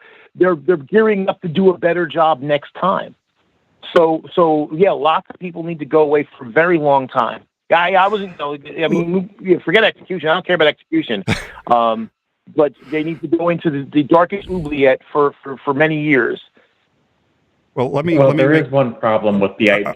I want to say two quick things. So first of all, Joe, actually, I had misunderstood that too, which is why I threw in Giuliani, was because I had thought she was saying, but now because she had, so Porpoise had responded directly. I'm going to call it bullshit because she didn't say nothing about that, and no one was talking about execution. The only one that needs to go down is. So I brought up executions, and I said that we should threaten. I didn't think he needed to be hanged, but he should be threatened, and that they should quote and excuse the pun, dangle that in front of him. So I had brought it up, and that was exactly when Porpoise had said this, but I had taken away exactly what you did. Right. I thought Porpoise meant specifically go to jail, because then I dove to jail, so I understood it exactly the way you did. But in hindsight, now that she's explained it, I understand exactly where she got that from. So I agree with you. I got the same takeaway, which is why when she said not Giuliani, I was like, why not Giuliani? You're not going to prosecute Giuliani? Are you cray-cray? So I what I'm saying is I misunderstood just like you, but I understand her now, and I'm glad that was clarified, and I understand how that was because I didn't explicitly say that's Trump. Fine. All right. So you made the point. You didn't go on. And then, the other thing that I wanted to bring up real quick is that before because I want to hear Porpoise, because I know she wants to say so. The other thing is that reminded me of why I brought up JFK. I've read papers from, and this is again, I talk about one of the reasons I learned foreign languages was so I could consume media from other languages. And I've read papers from other countries in different languages, especially from South America, and they talk about the JFK assassination, and they routinely say the JFK assassination, of course, which the U.S. That the CIA was involved in, and I believe that I don't think it was institutional. I think there were CIA agents absolutely involved in it. I think of the 5, if you calculate it, calculated the 5 people that you would need at a minimum to accomplish this, and 2 of them were CIA agents. Nonetheless, in every other country, it's accepted that this was not just Oswald, except in the U.S. And if you take a look at the facts of the JFK assassination and say that it happened in Russia, everybody in the U.S. would say it wasn't just Oswald.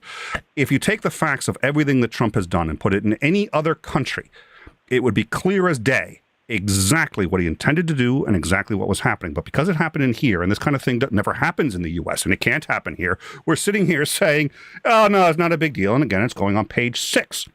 If it was happening anywhere else, we would know exactly what this is. So Porpoise has been waiting patiently. So please, Porpoise, go. Yeah, when you say hung, I go to execution, and that is the penalty for treason, I think, in certain areas, but you're going to have a lot of people saying, oh, he didn't commit treason. Also, we really don't want to make Trump a martyr, because I really think there's some weird religion forming around him that really shouldn't be happening, but people keep saying he's got to become back president. It's starting to sound a lot like second coming in narratives. I know it sounds kind of silly, but honestly, I think this is probably the way Christianity got started a long time ago.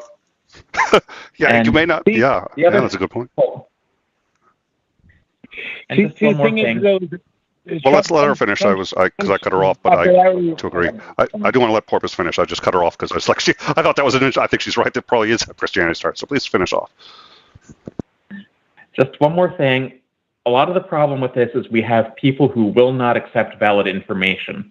We've been after this before. We have 2 information streams coming in this country, and we essentially have people who accept reality and people who listen to talk radio and Fox News and what's the new one, Joe Rogan. Hey, I listen to those. Well, and so I think Sinister just finished. Sinister just finished making her point. I think that does it. Sinister's right. Xandering listens to those. We all know what that means. So I think I cut somebody else off who wanted to speak after Porpoise. So who's up? Who has something they wanted to say? Yeah. So I mean, as far as execution goes, I mean, personally, well, 2 things. I don't believe. I used to think the same as far as the cult. I mean, there is a cult around Trump, but it's already waning. It's not as powerful as it used to be. But I'm against capital punishment, period. So for me, it's kind of a moot point, because I don't think it solves what we think it's going to solve, and it just creates a lot of other problems. So I'd rather just not have it. In the same way, Nick, you always make the point that you think sentences are too long in general. Yeah. Well, that's how I am with the death penalty. We know it's not evenly, it's not handed out justly. There's a lot of biases versus the poor and versus different people of non-majority races, and in some states even against the mentally ill. So I'm like, to me, it's never on the table. Joe. It's different. It's different in warfare. What? Joe. You don't think? Come on, exactly. Shouldn't we execute one wealthy, powerful white guy to make up for all of it, and then we'll say we're done? So let's just take. I'm just saying. Well, that would actually. The thing is, so you're basically saying execute him for the sin, to take on the sins of the world.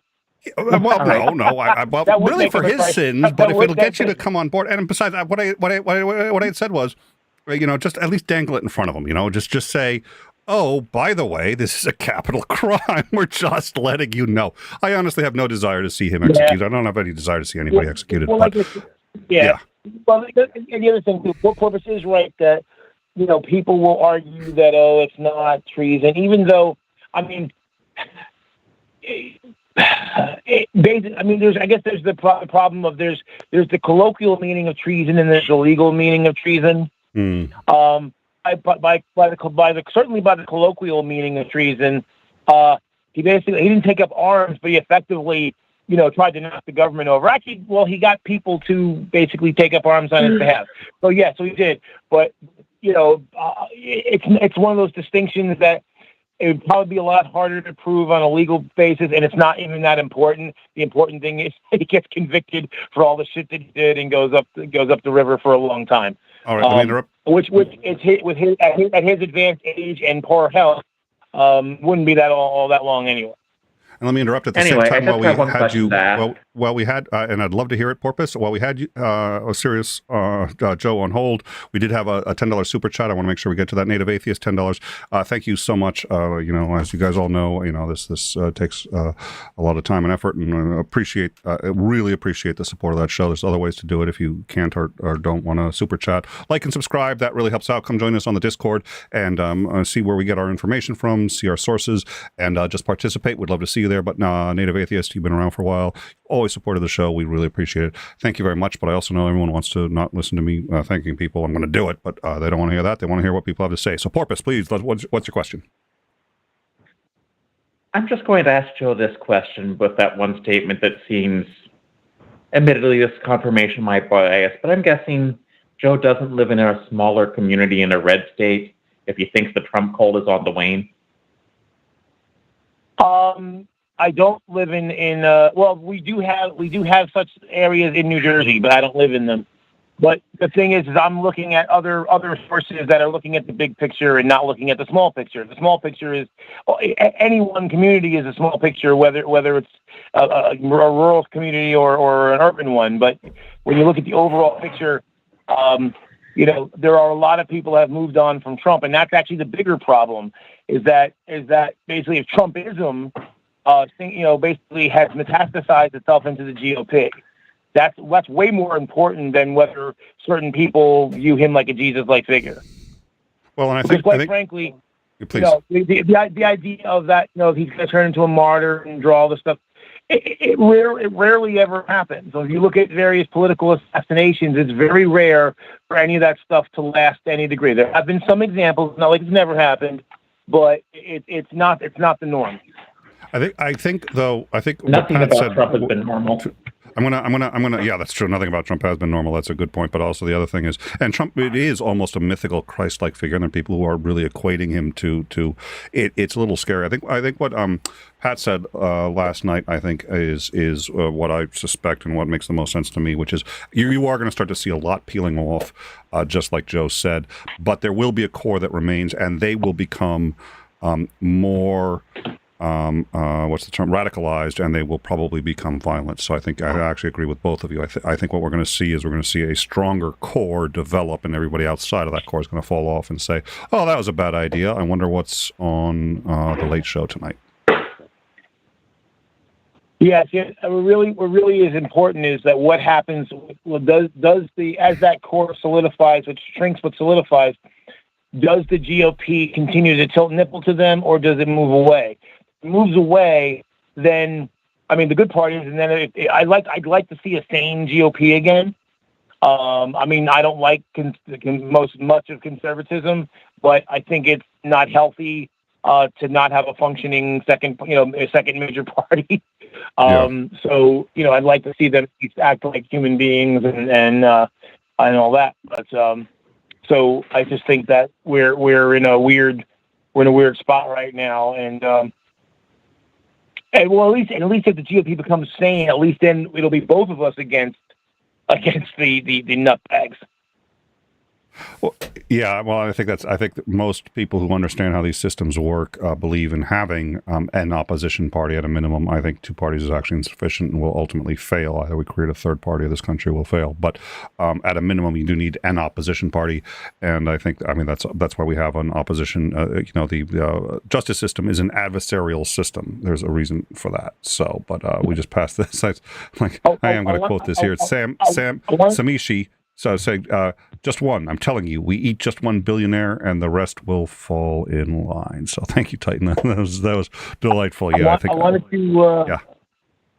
wanted to agree with Sandrick on another thing. He and I will continue to disagree on many things, but the Green Party is just not. No, it's not a viable alternative. About half their platform is reasonable, even if I don't agree with that with all of the half. But the other half is just fucking airy-fairy dreams and sugar plum fairies and insanity. Yeah, that's another thing they have in common with the Libertarian Party on the other side. They're just different insane dreams.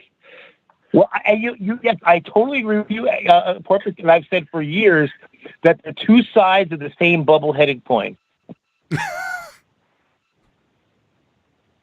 One's just propertarian minarchist, the other is properly libertarian. And they're not the sides you think they are. Right. I mean, basically, it comes right down to it, is both are dependent on human beings not being like as we are. It's like some idealistic version of humans. If humans were fit the ideal of a human, then they would work. Either one of them would probably work beautifully, but we're not, and we're weird, and we're stupid and greedy and scared and selfish and all sorts of other things. And so none of those things actually work really well under that auspices. Yeah, that's why I always point out that we are where we are for a reason. That's a good point. Yes, we have a bunch of people. We've deliberately gutted the education system. We don't prioritize critical thinking. We have people who accept. We've deliberately undermined journalism, quality journalism, so people think journalism has to confirm their own biases. There are a lot of things that led up to this, and it's basically the people in power want a deliberately broken system because it keeps people. What was I going to say? Oh, well, I'll let Nick he has something more interesting to say, I'm sure. Oh, yeah, well, no, probably not. But I think it's incentivized to break pieces of the system so that you can stay in power. People in power don't usually give it up willingly, and that's the Constitution recognized that and attempted to compensate for that as best it could, and did reasonably well, maybe better than any other Constitution before, but I think we're seeing the faults of it. But so we were talking about the 50 top 10 reasons why or things that Trump did that you forgot about just in office. And I was looking for a list of all the things he did before he even got into office, because a lot of shenanigans, a lot of criminal activities beforehand. Some of them looks like they may finally be catching up with him. It looks like he's going to get hit with RICO in New York. That would be fun. But let's see. So we talked about how he dismissed the entire Russian investigation, interference. I mean, this is a serious crime. And even Clinton hired, as president, instructed the Justice Department to put a conservative, a Republican, to assign a attorney general, not an attorney general, a district. Was it? Jesus, wow, I am tired. Special prosecutor. What? So thank you, special prosecutor, and it was a conservative to investigate him, and all his faults aside, and that's a large and unfortunately rather just an aside that you don't want to touch or even smell, but nonetheless, all that aside, that's what a leader does, and that was not Trump's instinct. So he fired Comey. He was the second American president ever to do that. He also hired and appointed unqualified family members to top administration roles. We all remember when Ivanka's husband, became the. How many jobs did he? How many jobs did he get? He was gonna solve. He was gonna do peace in the Middle East. He was like special envoy to like all these other. I mean, he got more fucking jobs. He was doing more than Elon Musk. And whenever you think of Elon Musk, at least he seems to be reasonably able to stay on top of a great many complicated fucking things. I don't think Ivanka's husband is that guy. And even if he was, even Elon Musk doesn't think he can solve problems in the Middle East. Now, what did he? He appointed Ivanka Trump. Okay, number 3, he was literally impeached. Number 4, he tried to ban TikTok. We're looking into banning TikTok. He didn't like TikTok anymore. He approved, of course, the oil pipeline through native land. He called far-right prosecutors, quote, very far-right prosecutors, dear fucking Lord, far-right protesters. Now, there is a difference between protesters and prosecutors, and I actually did know that. But we'll quote, very fine people. Those were the people in Charlottesville, the protesters who didn't want the Jews to take their jobs. I'm not kidding. That's what they were saying. Appointed a far-right nationalist as his chief strategist. That was Steve Bannon. He decided he wanted to impose what he affectionately called the Muslim travel ban. He repeatedly refused to file his tax returns, which admittedly he legally does not have to do, but every president had done since I don't know when, and there was a reason. And we're going to find out, I think. He tried to stop transgender students from using the bathrooms He also, what is it, that were in line with their gender. He lied about his inauguration crowd, and just so much. What I'm going to get this picture here. I'm going to just try to see if I can get this. Yes, please. There's a slight objection there. Oh, okay. Obviously, if you're looking from a white surface from above and they're all wearing white hoods, you can see most of his crowd. Dear Lord, okay. I suppose I may have to grant that. I'm gonna call bullshit, but I I love the argument. That sounds like okay. So let's let me grab both of these here. This is one of the things people sit there and say, why do I use vMix when it's clearly so complicated and fucks everything up? It's because you can do a lot with it very quickly if you have to. So what we have here is the picture of, now it says the Obama inauguration, but that was actually the picture that the White House put out of Trump's inauguration. That is the picture that the Trump White House put out of the Trump inauguration. That was Obama's inauguration in 2009. This is Trump's inauguration, and I think Porpoise is right. Porpoise has accurately pointed out that you can see the first half are all the people Trump paid to have there, and the second half are the vast majority of his closest constituents wearing their wearing the approved uniform of their party. In this case, that would be bed sheets with a pointy hat and holes cut out for the eyes. Yes, I'm not fucking pissed at most of those people, so I'm just going to outright and say it. That's their Klan robes. So I think Porpoise called it correctly. That really is as many people as Trump says it is. They're just all in Klan robes.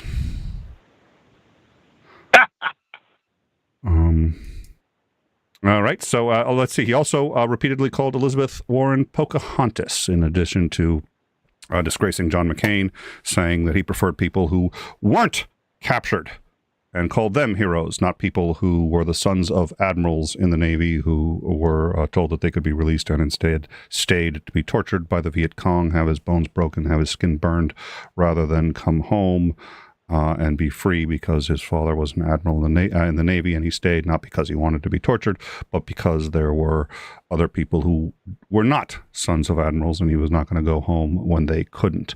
Also doubled the fees at his resort after becoming president because, well, gee, if you can't profit off the presidency, what can you profit off of? Tried to penalize sanctuary cities that decided that they were going to loosely named sanctuary cities, that they were not going to enforce the ICE protocols for hunting down immigrants. He fired the acting attorney general for not defending his illegal travel ban.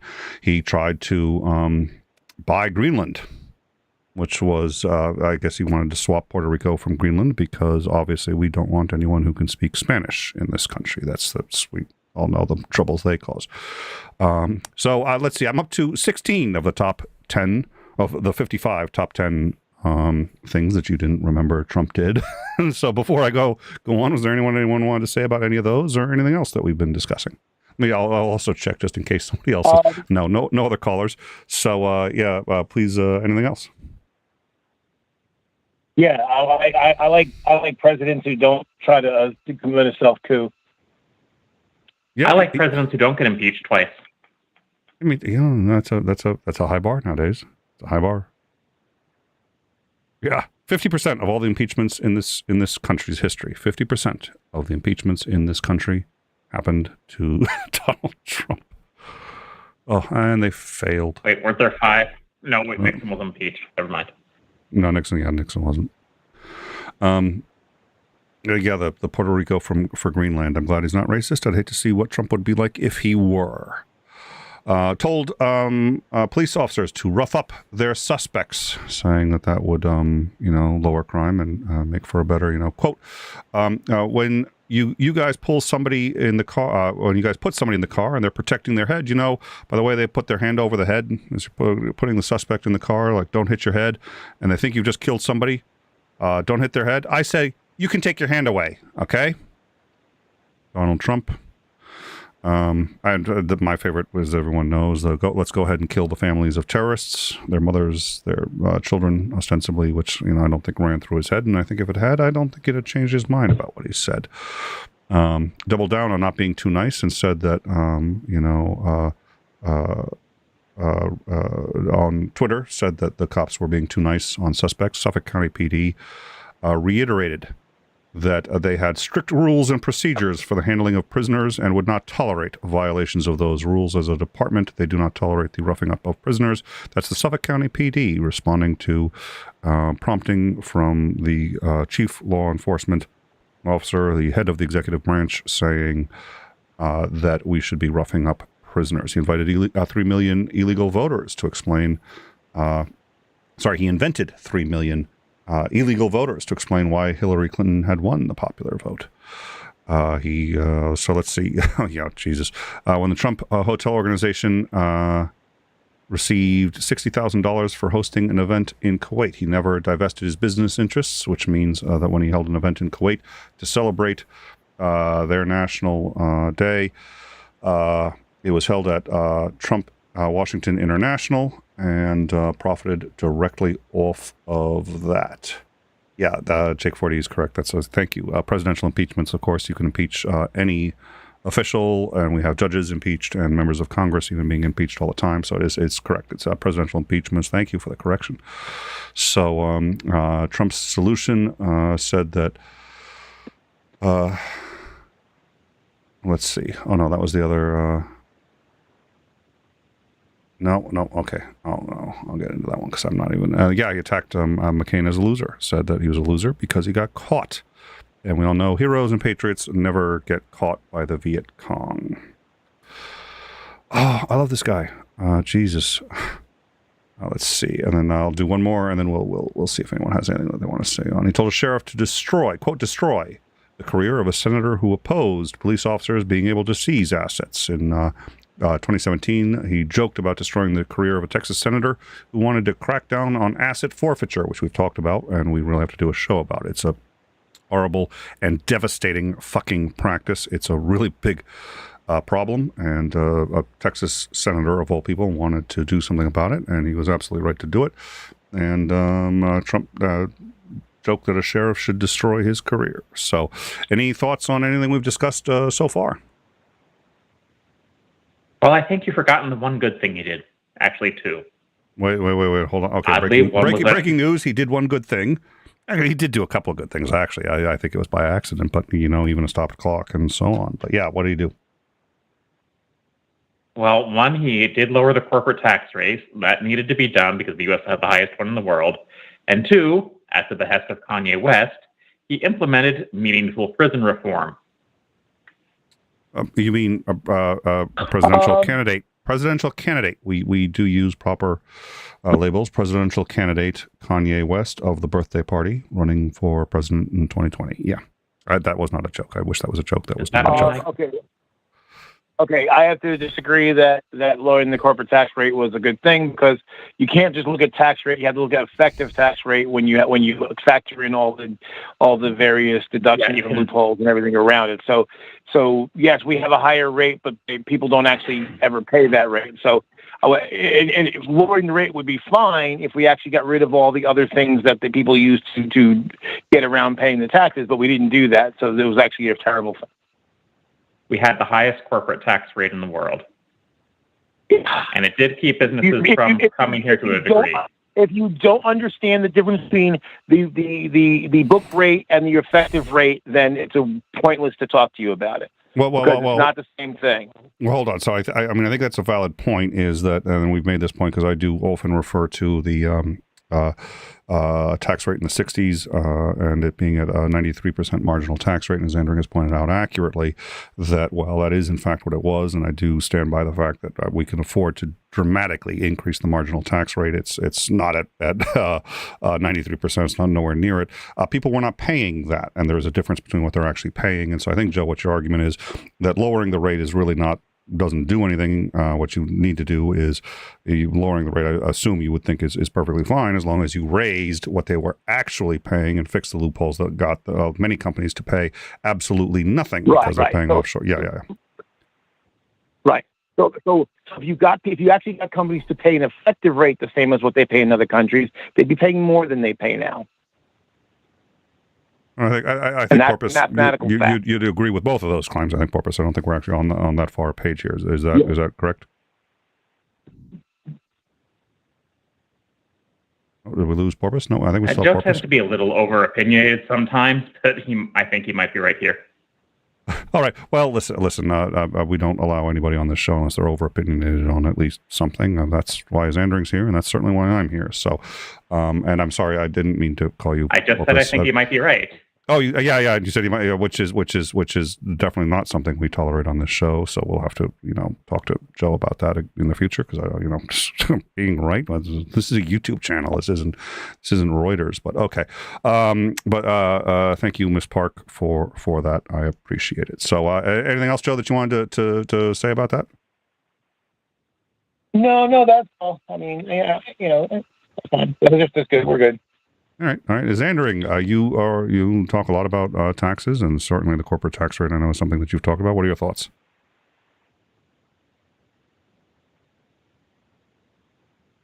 I don't. And by the way, just to be clear, and I want to make this clear to our audience. I have no idea what his thoughts really are, and I'm not sure I actually care. Hold on, let me mute. I think I can. This button. Okay. Okay, so he's muted. He can't hear anymore.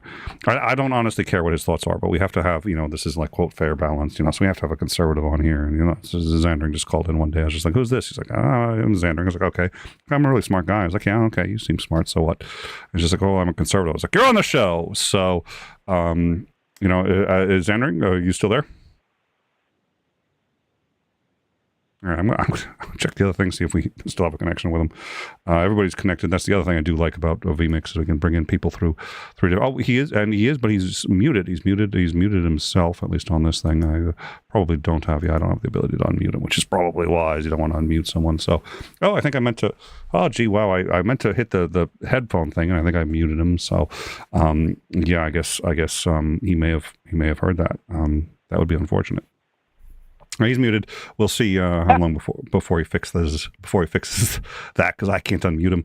But I would genuinely be interested in hearing. He knows a good deal more. Actually, I've studied a lot of economics. Wrote a book on the subject, hailed as a brilliant rebuttal to Ayn Rand's Atlas Shrugged, and required reading. A Midwest Book Review said it was required reading for everyone who questions authority in this country. So I know something about economics, but Xandering knows more about taxes than I do. So we'll wait until we can hear from him, and we'll get his opinion. Meanwhile, let's see if I can get more of our 55 things on the top 10 list of things that you forgot he had done. He appointed Ben Carson, a neurosurgeon, to the Secretary of Housing and Development. He withdrew from the Paris Accords on climate change. He suggested vaccines cause autism, and said that he personally had doubts, and that there were fair questions about the relation between autism and vaccine. Both of those things are, he may have doubts. There is no connection.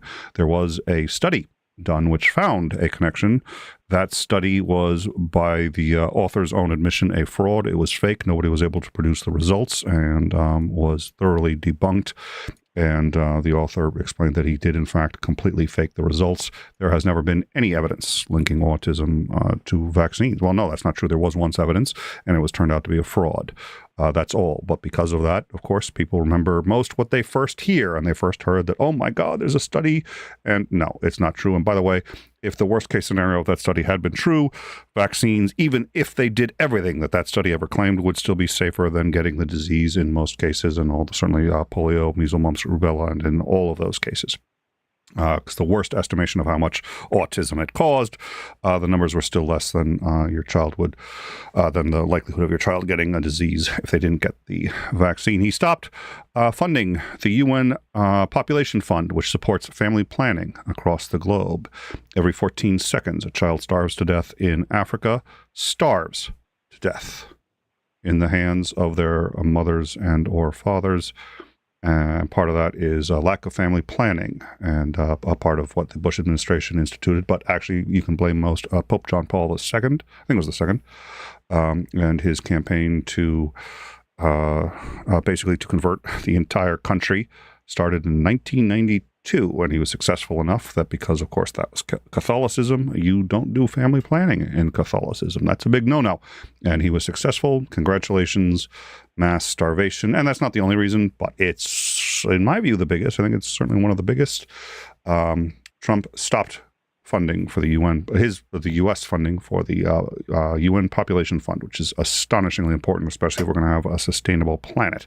He falsely accused Barack Obama of spying on the Trump campaign. Was also, I think he was he involved with the birth certificate thing? I think he was, wasn't he? Yes, he was. Yeah. Yeah. Joe? Yeah. Okay. So, yep. Yes, he was. Yeah, he appointed an anti-abortion advocate to oversee family planning in low-income communities. He cut a pandemic early warning program in 2019, fired the Trump pandemic response unit created by Obama after Ebola. He cut the CDC funding at the same time during H1N1. 1 million people, by the way, were tested within the first month of diagnosis. That was because of this program that Obama had implemented. When he was accused of revealing classified information to a Russian ambassador. I remember that one. His son also did even more of that. He revealed more information to Russian ambassadors than we have shared with our own allies.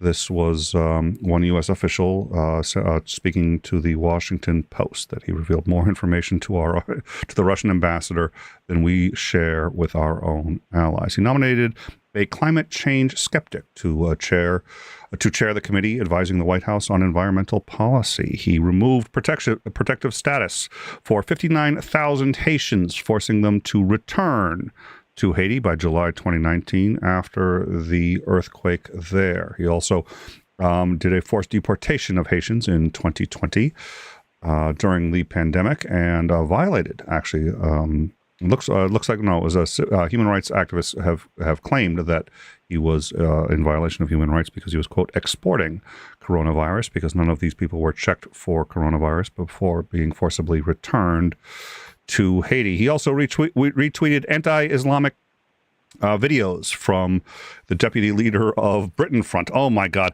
I kind of miss all the people that he was retweeting. It's like, oh, he retweeted the Grand Wizard of the KKK. Oh, Trump, you're at it again. Any other big ones that he tweeted? I think we all remember Covfefe. Oh, Covfefe. I forgot. No, I forgot Covfefe. I think we need to put Covfefe into the intro. I think we need a big Covfefe right in the middle of the intro. I miss the Covfefe too. Covfefe was a good one. That was a great word. You could use that for just about anything. Trump has really gone quite Covfefe, but he's been Covfefe for a long time. That was a great word. That was a really good Covfefe. Holy shit, I really did forget about that. And don't remember he encouraged Americans to drink bleach. Fuck yeah, he did. I forgot. Which, to be fair, I saw that press conference. It sounded like a It sounded like a. It sounded like a 5-year-old who just learned a science fact and they're like, oh yeah, how do we use this? That it did. Well, and he had said too, it's like, I've heard they've been doing great things with bleach and Lysol and stuff like that. And, have you guys looked into injecting it? Because, I think you can, that's what he had said. He said that quite seriously. He asked the scientists if they'd looked into whether or not you could inject bleach. I think it was the next day, 17 people in New York called the ER having either injected or ingested bleach and or Lysol. And on one level, I will have to admit, your first reaction is almost to laugh, because you're just like, it's like, oh my God, people actually did it. But and it's not just about education level, and it's about any number of things. And people do say, you don't tell a nation of 300 million people something like that, because somebody's going to do it. There's another, that's the same reason, Sarah Palin doesn't sit there and say, we're going to, target these people and then literally show bullseyes on people. And what was it, the congressman who said we might have to exercise our, actually I think it may have been Palin who said we might have to exercise our Second Amendment rights when it comes to making sure that these congressmen and senators aren't reelected. There's only one way to take that, and that's not something you tell a country, because most people are going to realize that you shouldn't actually go shooting people, but not everybody, and you're fucking responsible if you say something like that. Was Porpoise about to say something, or I think somebody was? I think that was Joe. No, it wasn't me. All right, I still think 𝐓𝐢𝐬𝐷 is unmuted, so he's actually staying quiet by choice, which is something I'm incapable of doing. So, good restraint there, 𝐓𝐢𝐬𝐷. You back? How you doing? What are you thinking about the corporate tax rate cut? I think that the everybody in the United States should be paying more taxes, like over $1 trillion more taxes. Agreed. Not sure how much more, but I don't think they should, but I don't think there's a way to avoid it and have this country maintain solvency. So yeah, you're right. Well, I don't think that people should be that have that high of a tax burden, but the government is spending the money. It needs to raise the revenue from its citizens. Otherwise, you end up in the moral hazard that we have now, where you can vote for anything because you're not actually paying for it. So yeah, the taxes need to be raised to actually pay for what the government spends, so that the population understands the cost of what the government is doing. And if they're okay with that, the majority of Americans are okay with paying that, then let the government keep doing that. And if they're not, then they need to get real about where are we going to save money. Well, and above moral hazard, which I think is an argument I hadn't considered before, and I like the argument. I think it's an important one. I think you're absolutely right. Above that, we can't print our way out of that. This debt is insane. We're not going to be able to print our way. Well, we can, but it's really genuinely not a good idea. So at some point, I mean, I think we're in my view, and I haven't really done a deep dive into this, but from what I've seen, it looks to me like we are in a Madoff situation, which is to say that right now what we're doing is saying, well, it doesn't really matter how much we spend anymore because we're never going to be able to pay back what we've got anyway. So we're just waiting for some magical thing, some unicorn or fairy that's going to bail us out of this, which was exactly what Madoff did. Madoff was just like, I'm sure I'll think of a solution tomorrow. And just tomorrow kept being tomorrow. They had to keep bilking more people because that was the only way to keep going, knowing that it had to fail eventually. And I think that's where we are with the U.S. economy. Joe?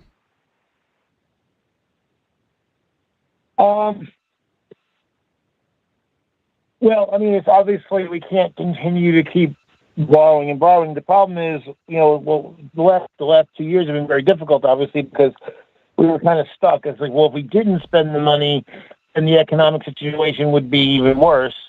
But like Hendrik said, if we continue to not pay for the stuff that we're buying, I mean, it's not sustainable.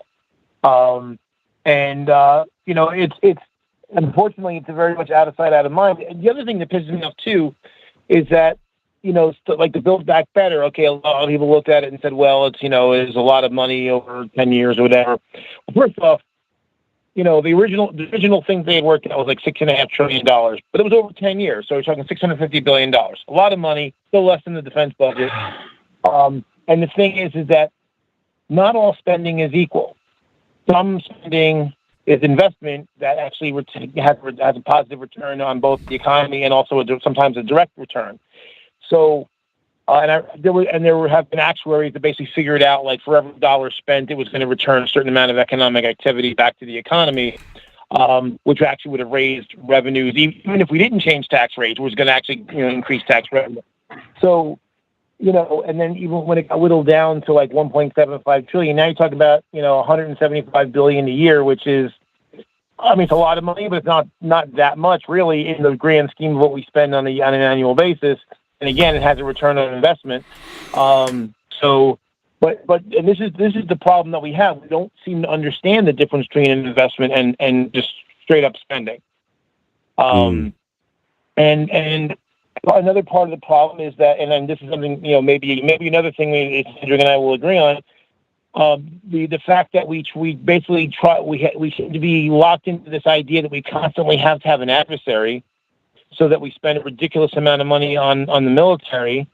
We spend more than the two possible enemies we'd have are China and Russia, and we spend more than both of them combined by a substantial amount. And that's even with China's naval buildup over the last 10 years. But we are so locked into this, and we spend so much damn money. Even like we're buying tanks. We've already got more M1 tanks than we know what to do with. The military's like, please stop buying these fucking tanks. And they won't stop. They will keep buying more and more. The Pentagon literally said, stop buying them, and we kept buying them anyway. I mean, against the advice of our military. Yeah. Exactly. And the thing is that, and I get the idea that, okay, we want to make sure that the tank plant stays open, because if you do need to get tanks later on, you don't want the facility to have closed and all that. But there's other ways to do that. I mean, we do have a modernization program for our older tanks. So do that. Have them, bring the old tanks up to speed. but you don't have to spend anywhere near as much money to do that. And then we don't have the stockpiles of thousands upon thousands of tanks. We have more tanks in storage than we have in service. I think an even better example is the A-10, Thunderbolt 2, also known as the Warthog. Oh, yes. Where they keep trying to find a replacement of it, and they spend... Sorry, go ahead. No, yeah, I was agreeing. Yeah, I wanted to hear more, yeah. You were talking about the Warthog. And they're spending billions of dollars trying to replace the Warthog, and no one wants the Warthog to be replaced. Right. Oh, it's a freaking awesome plane. Don't replace that. Yeah. And mind you, in the A-10s, when they were built, only cost I'm going to say only, so that compared to the hundreds, tens of millions we spend on planes now, they were $7 million a piece. They were a steal. If anything, we should build more. Just maybe some tweaks and build some more. But that's why they were built, right? They were built to be cheap and effective, and they're awesome at their job. All right. So, Andrew, need to update the avionics. Oh, yeah, that's true. That's true. So I would like to hear Xandering on this. So Porpoise, please finish with the Warthog, and then let's talk about I wanted to get Xandering on the military. Yeah, it's just very hard to reinvent the flying gun in a more effective way than the Warthog is. Right. Yeah. Right. Yeah, that 30 millimeter Vulcan cannon that they use in the A-10 is the same one that they use in 𝐂𝐤𝐬𝐽. It's also the same one that they use in fixed on land as well. It is an amazing anti-aircraft or anti-missile weapon system. I don't see how you make the A-10 better.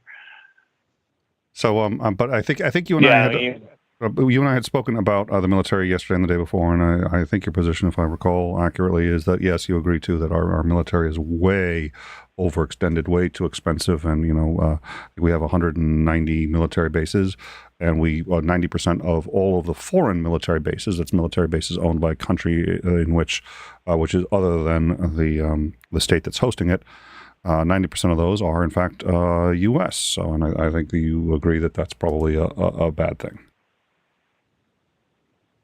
Yeah, it's ridiculous the amount of money and hardware that the United States pours out for its defense when it doesn't need it.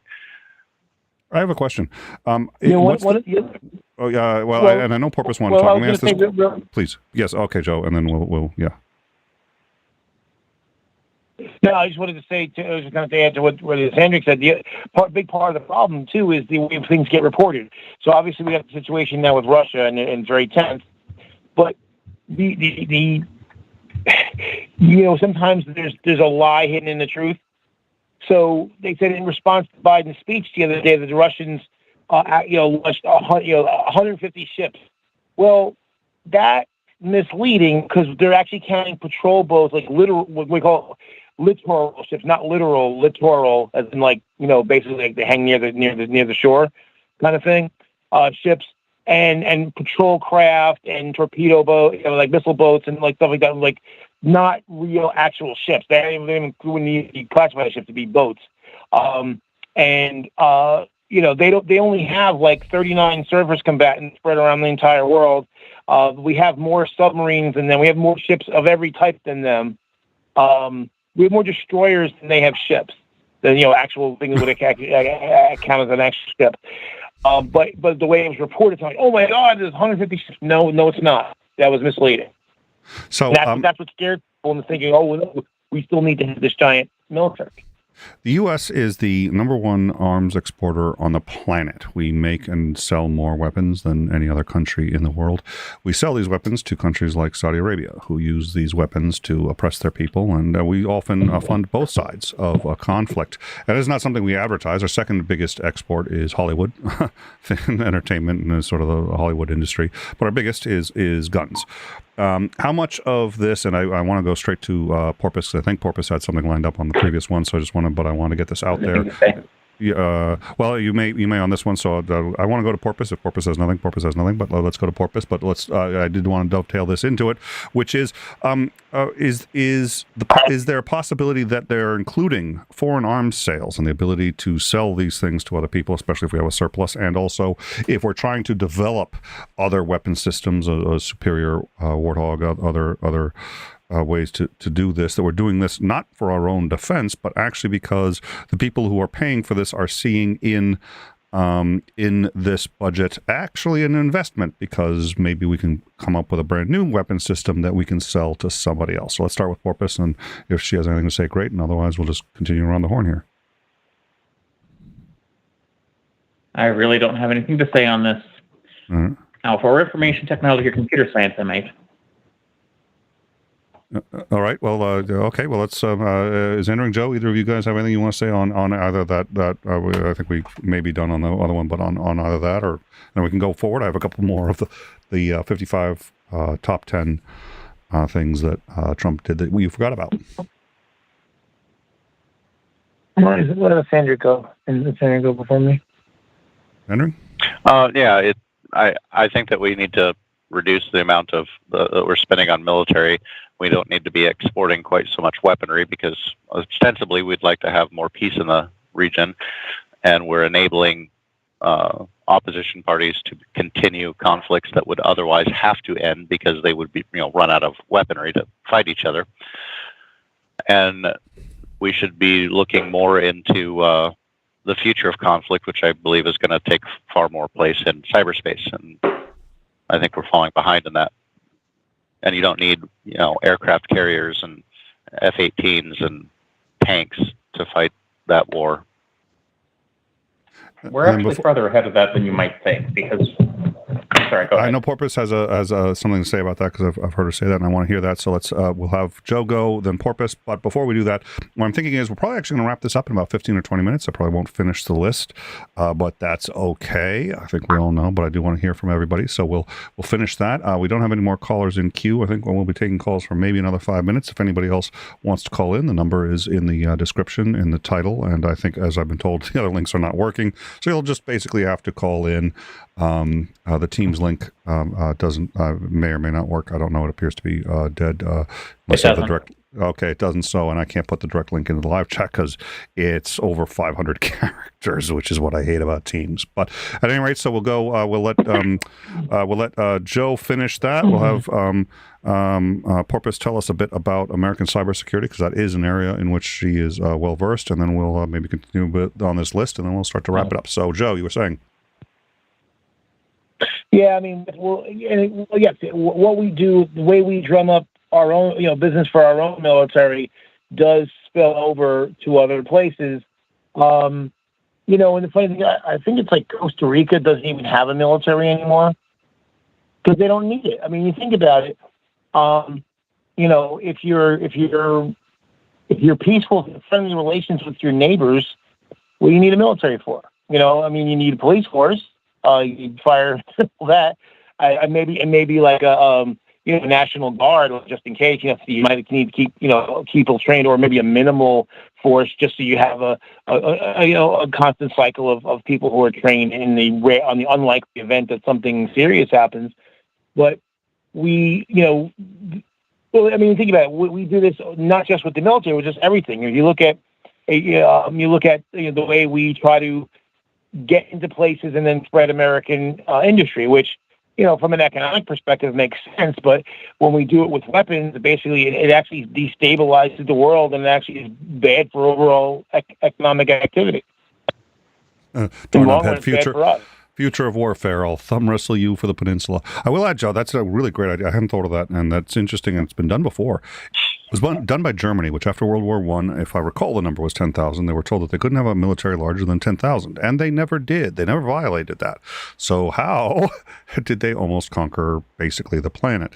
Well, because they cycled out that 10,000. They only had 10,000 active at any time, but they would train 10,000, and then, you guys are done. Thank you. Train the next 10,000, and so on and so forth. But anyways, Porpoise, yeah, you were going to, Porpoise, let's talk whatever you want to talk about. Certainly, I do want to hear about the cyber warfare thing. I think it was, as Andrew said, he'd like to see cyber warfare focused on a bit more in the U.S. and anything else you want to talk about? Well, I think Sandrine is right about that. It is something we should be training people for more. And I do believe the local branch of Indiana has a weird system of community college. It's called Ivy Tech, actually won an award from the Navy for its cybersecurity program. But the nation that launches the most sophisticated cyber attacks is not China or Russia. And it's the United States. Oh, well, okay. Now I think most people, just judging by what we hear and see in the news, would disagree with that. So what are you saying? I wish I could find a source for this. I don't remember where I say it, but I think the reason we don't report our own cyber attacks is obvious. But we know we've done some things that are pretty nasty, like Stuxnet. No, yes, we were absolutely involved with Stuxnet. That's yep. I'm sorry, I didn't hear what you said. Porpoise, do you want to repeat, or should I sum up, or just the last nation that launched? I heard most of it. Was just the last thing she said. Oh, we've done some things. I think it was generally, we have obvious reasons we don't report most of our own cyber attacks because people want to think we're always the good guys, and we're just not. I heard that, but you said something after that. She was talking about Stuxnet, the virus that took out I think it was the Iranian, and we sort of said, well, that was really a brilliant piece of Israeli engineering, and it was, but they were co-designers on it with the United States, which had a very big hand in making it. How much I don't know, and Porpoise may know better than I, but absolutely, Stuxnet was largely a U.S. endeavor as well. Right. Yeah, it was a joint effort. Yeah. Which, and I mean, it was, as I understand it, I don't know much about it, but as I understand it, it was a pretty incredible piece of engineering and successfully set them back about 10 years. So we do have capabilities. All right, I'm going to read a couple more of these, and we'll discuss a little bit longer, and then I think we're gonna go. I think it's been a long show. It's been a great show. Joe, thank you so much for calling in. As Andrew, I'm really glad you came in. Always good to see you. Porpoise, always delightful when you come in, and I you are always Mr. Park, for which I sincerely apologize. But as a programmer, I think you should go in and fix the system. I don't know why you keep saying you're. So we have a on the call-in system. When you come in, you tell me, you say what it is that you're interested in, and I'd be able to hear it. I have the option to have it come in too, but I can't do that and run the show at the same time. So it transcribes it and puts it up, and Sinister Porpoise always gets translated to Mr. Park. So I always say, "Hi, this is Mr. Park," and that's what I see. It's Sinister Porpoise, and the Porpoise hasn't been in a while, so I just forgot. But anyways, all right. So in reason number 38 of the top 55 of the top 10 reasons why your things that you forgot Trump did, he accused Democrats of treason for not applauding in his 2018 State of the Union address. By the way, Putin did, in fact, do the same thing, and not applauding for Putin can, in fact, be considered an act of treason, and people have suffered for things similar than that. It wasn't as bad as under Pinochet, who did the exact same thing, and if you did not applaud for Pinochet, you could die for that. So it's interesting that was on. Yeah, that's the kind of thinking he's got. When he oversaw the longest U.S. Government shutdown in U.S. history between December 22nd, 2018, and January 25th, 2019. The government was shut down, mostly to disputes over Trump's immigration policy and his border wall, which apparently Democrats did not think Mexico was going to pay for, and said that he needed to do some accounting on that. So obviously Dems just had no idea what they were talking about. He tweeted that the FBI had failed to capture the Parkland school shooter because they were, quote, spending too much time on Russia. He mocked the testimony of Dr. Christine Blasey Ford, who accused Brett Kavanaugh of sexual assault. This was the Kavanaugh when Kavanaugh was going before the Supreme Court, and I think wherever you stand on that, I think people. Yeah, I mean, that's a thorny one, but I think for the most part, that was Kavanaugh, obviously, in my view. Yeah, that he was not. He had issues. So, nonetheless, wherever you stand on that, you don't mock a purported victim of sexual assault, and I think she was absolutely very credible in my view. Even if she wasn't, you don't mock her. He separated migrant children from their parents, as Andrew will point out, however, that Biden has largely continued that policy, and he is correct, I think, until recently. I may be incorrect. We can get into that in a minute. He blamed mental illness and video games for gun violence. I think if we end video games and if we deal with mental illness, but not with socialized medicine, we cannot give people free mental health screenings or do anything like that. But other than that, if we can solve the mental health problem, get rid of video games, gun violence will no longer be a problem. He peddled a conspiracy theory about Joe Biden and the Ukraine, and of course Biden's son. When he sprayed Black Lives Matter protesters with tear gas so he could attend a photo op. That's not entirely true. He did not spray them personally, but he did, if you guys remember, clear the area in front of a church, and he ordered it cleared, and it was illegally cleared with pepper spray and gas canisters, and they later lied about it and said it didn't happen, even though we had it on fucking video happening, the police being ordered in to clear the area so that he could do a photo op uncomfortably holding a Bible because, well, holding a Bible. Tried to take credit for the COVID vaccine. Well, he actually does deserve some credit, I think, for the Operation Warp Speed. I'm not clear on that, so maybe somebody can help me with that. But he did launch a voter fraud hotline, which was flooded by prank calls. I don't think that prank calls are his problem, and voter fraud is something that should be addressed. But one reason it isn't done very often is because usually the penalties for it are extremely high, and I hope that is, I agree with everyone on our panel here who has said that you need to make sure it's high. One of the reasons we have so little voter fraud in this country, I think we talked about 19 cases total in the last two elections. No, it was 9 cases total in the last 2 elections, but that number is up 50%, but that's just in Florida. So 9, that's, and there's a reason. We take it quite seriously, and if we continue to do so, we should be okay. I'll skip that one because that's just... the alligator's meth or something. Sorry, what? We feed the Florida's alligator's meth or something. I'm sorry, I didn't quite catch that. I think that it's just not a great connection on the call-in. Was that he? I think we just need to feed the Florida alligator something that makes them hungrier. I think I agree. I like that. The Florida alligator solution. I think that's a great idea. He walked out of a medical ceremony in the Oval Office. I remember that one. That was funny. And that was just an example. That's why people thought he had dementia.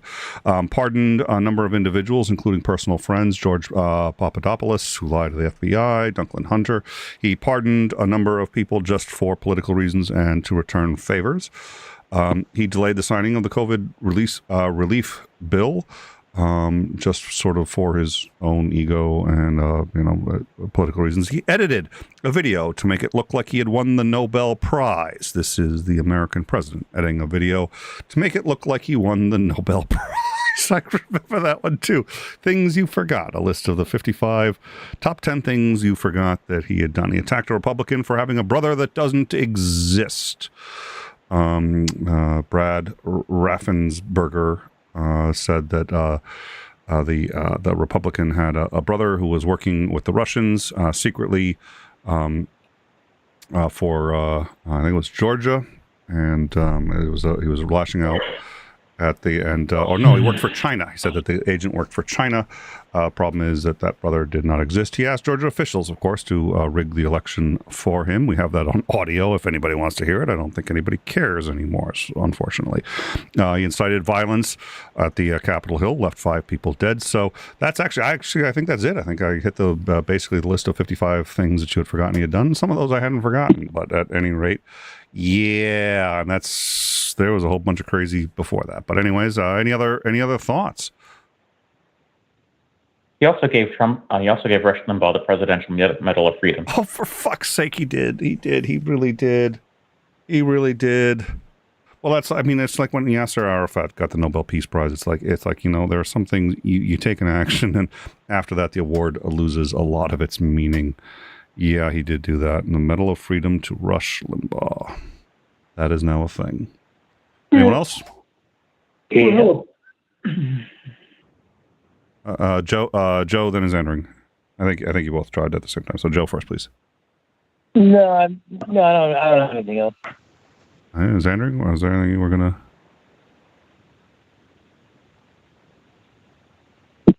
No. Oh, I'm getting the silent treatment. Is entering doesn't love me anymore. All right. Sorry, I'm dealing with people outside of the truck too. So. Oh, Jesus, you're earning a living. Well, that's probably important. Okay. Well, thank you. All right.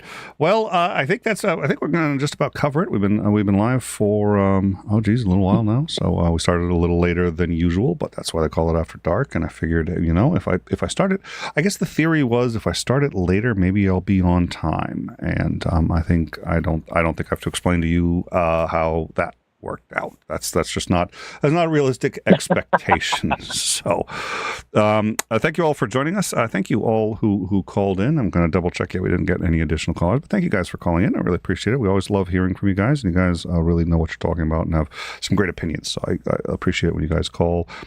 Just makes for some interesting things to talk about.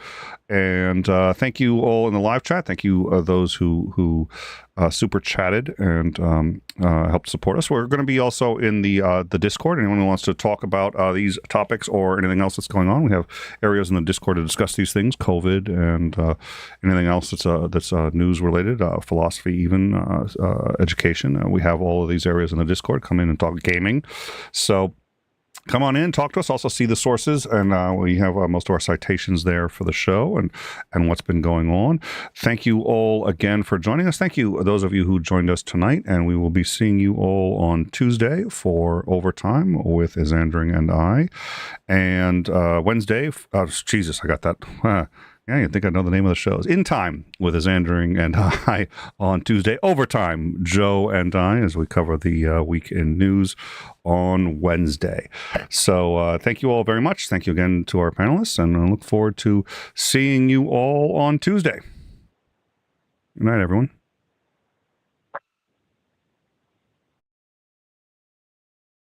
Welcome to In Time. Please don't forget to like, subscribe, and hit that bell for notifications. We read all of your comments, and if you like this video, please don't forget to share.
Welcome to In Time.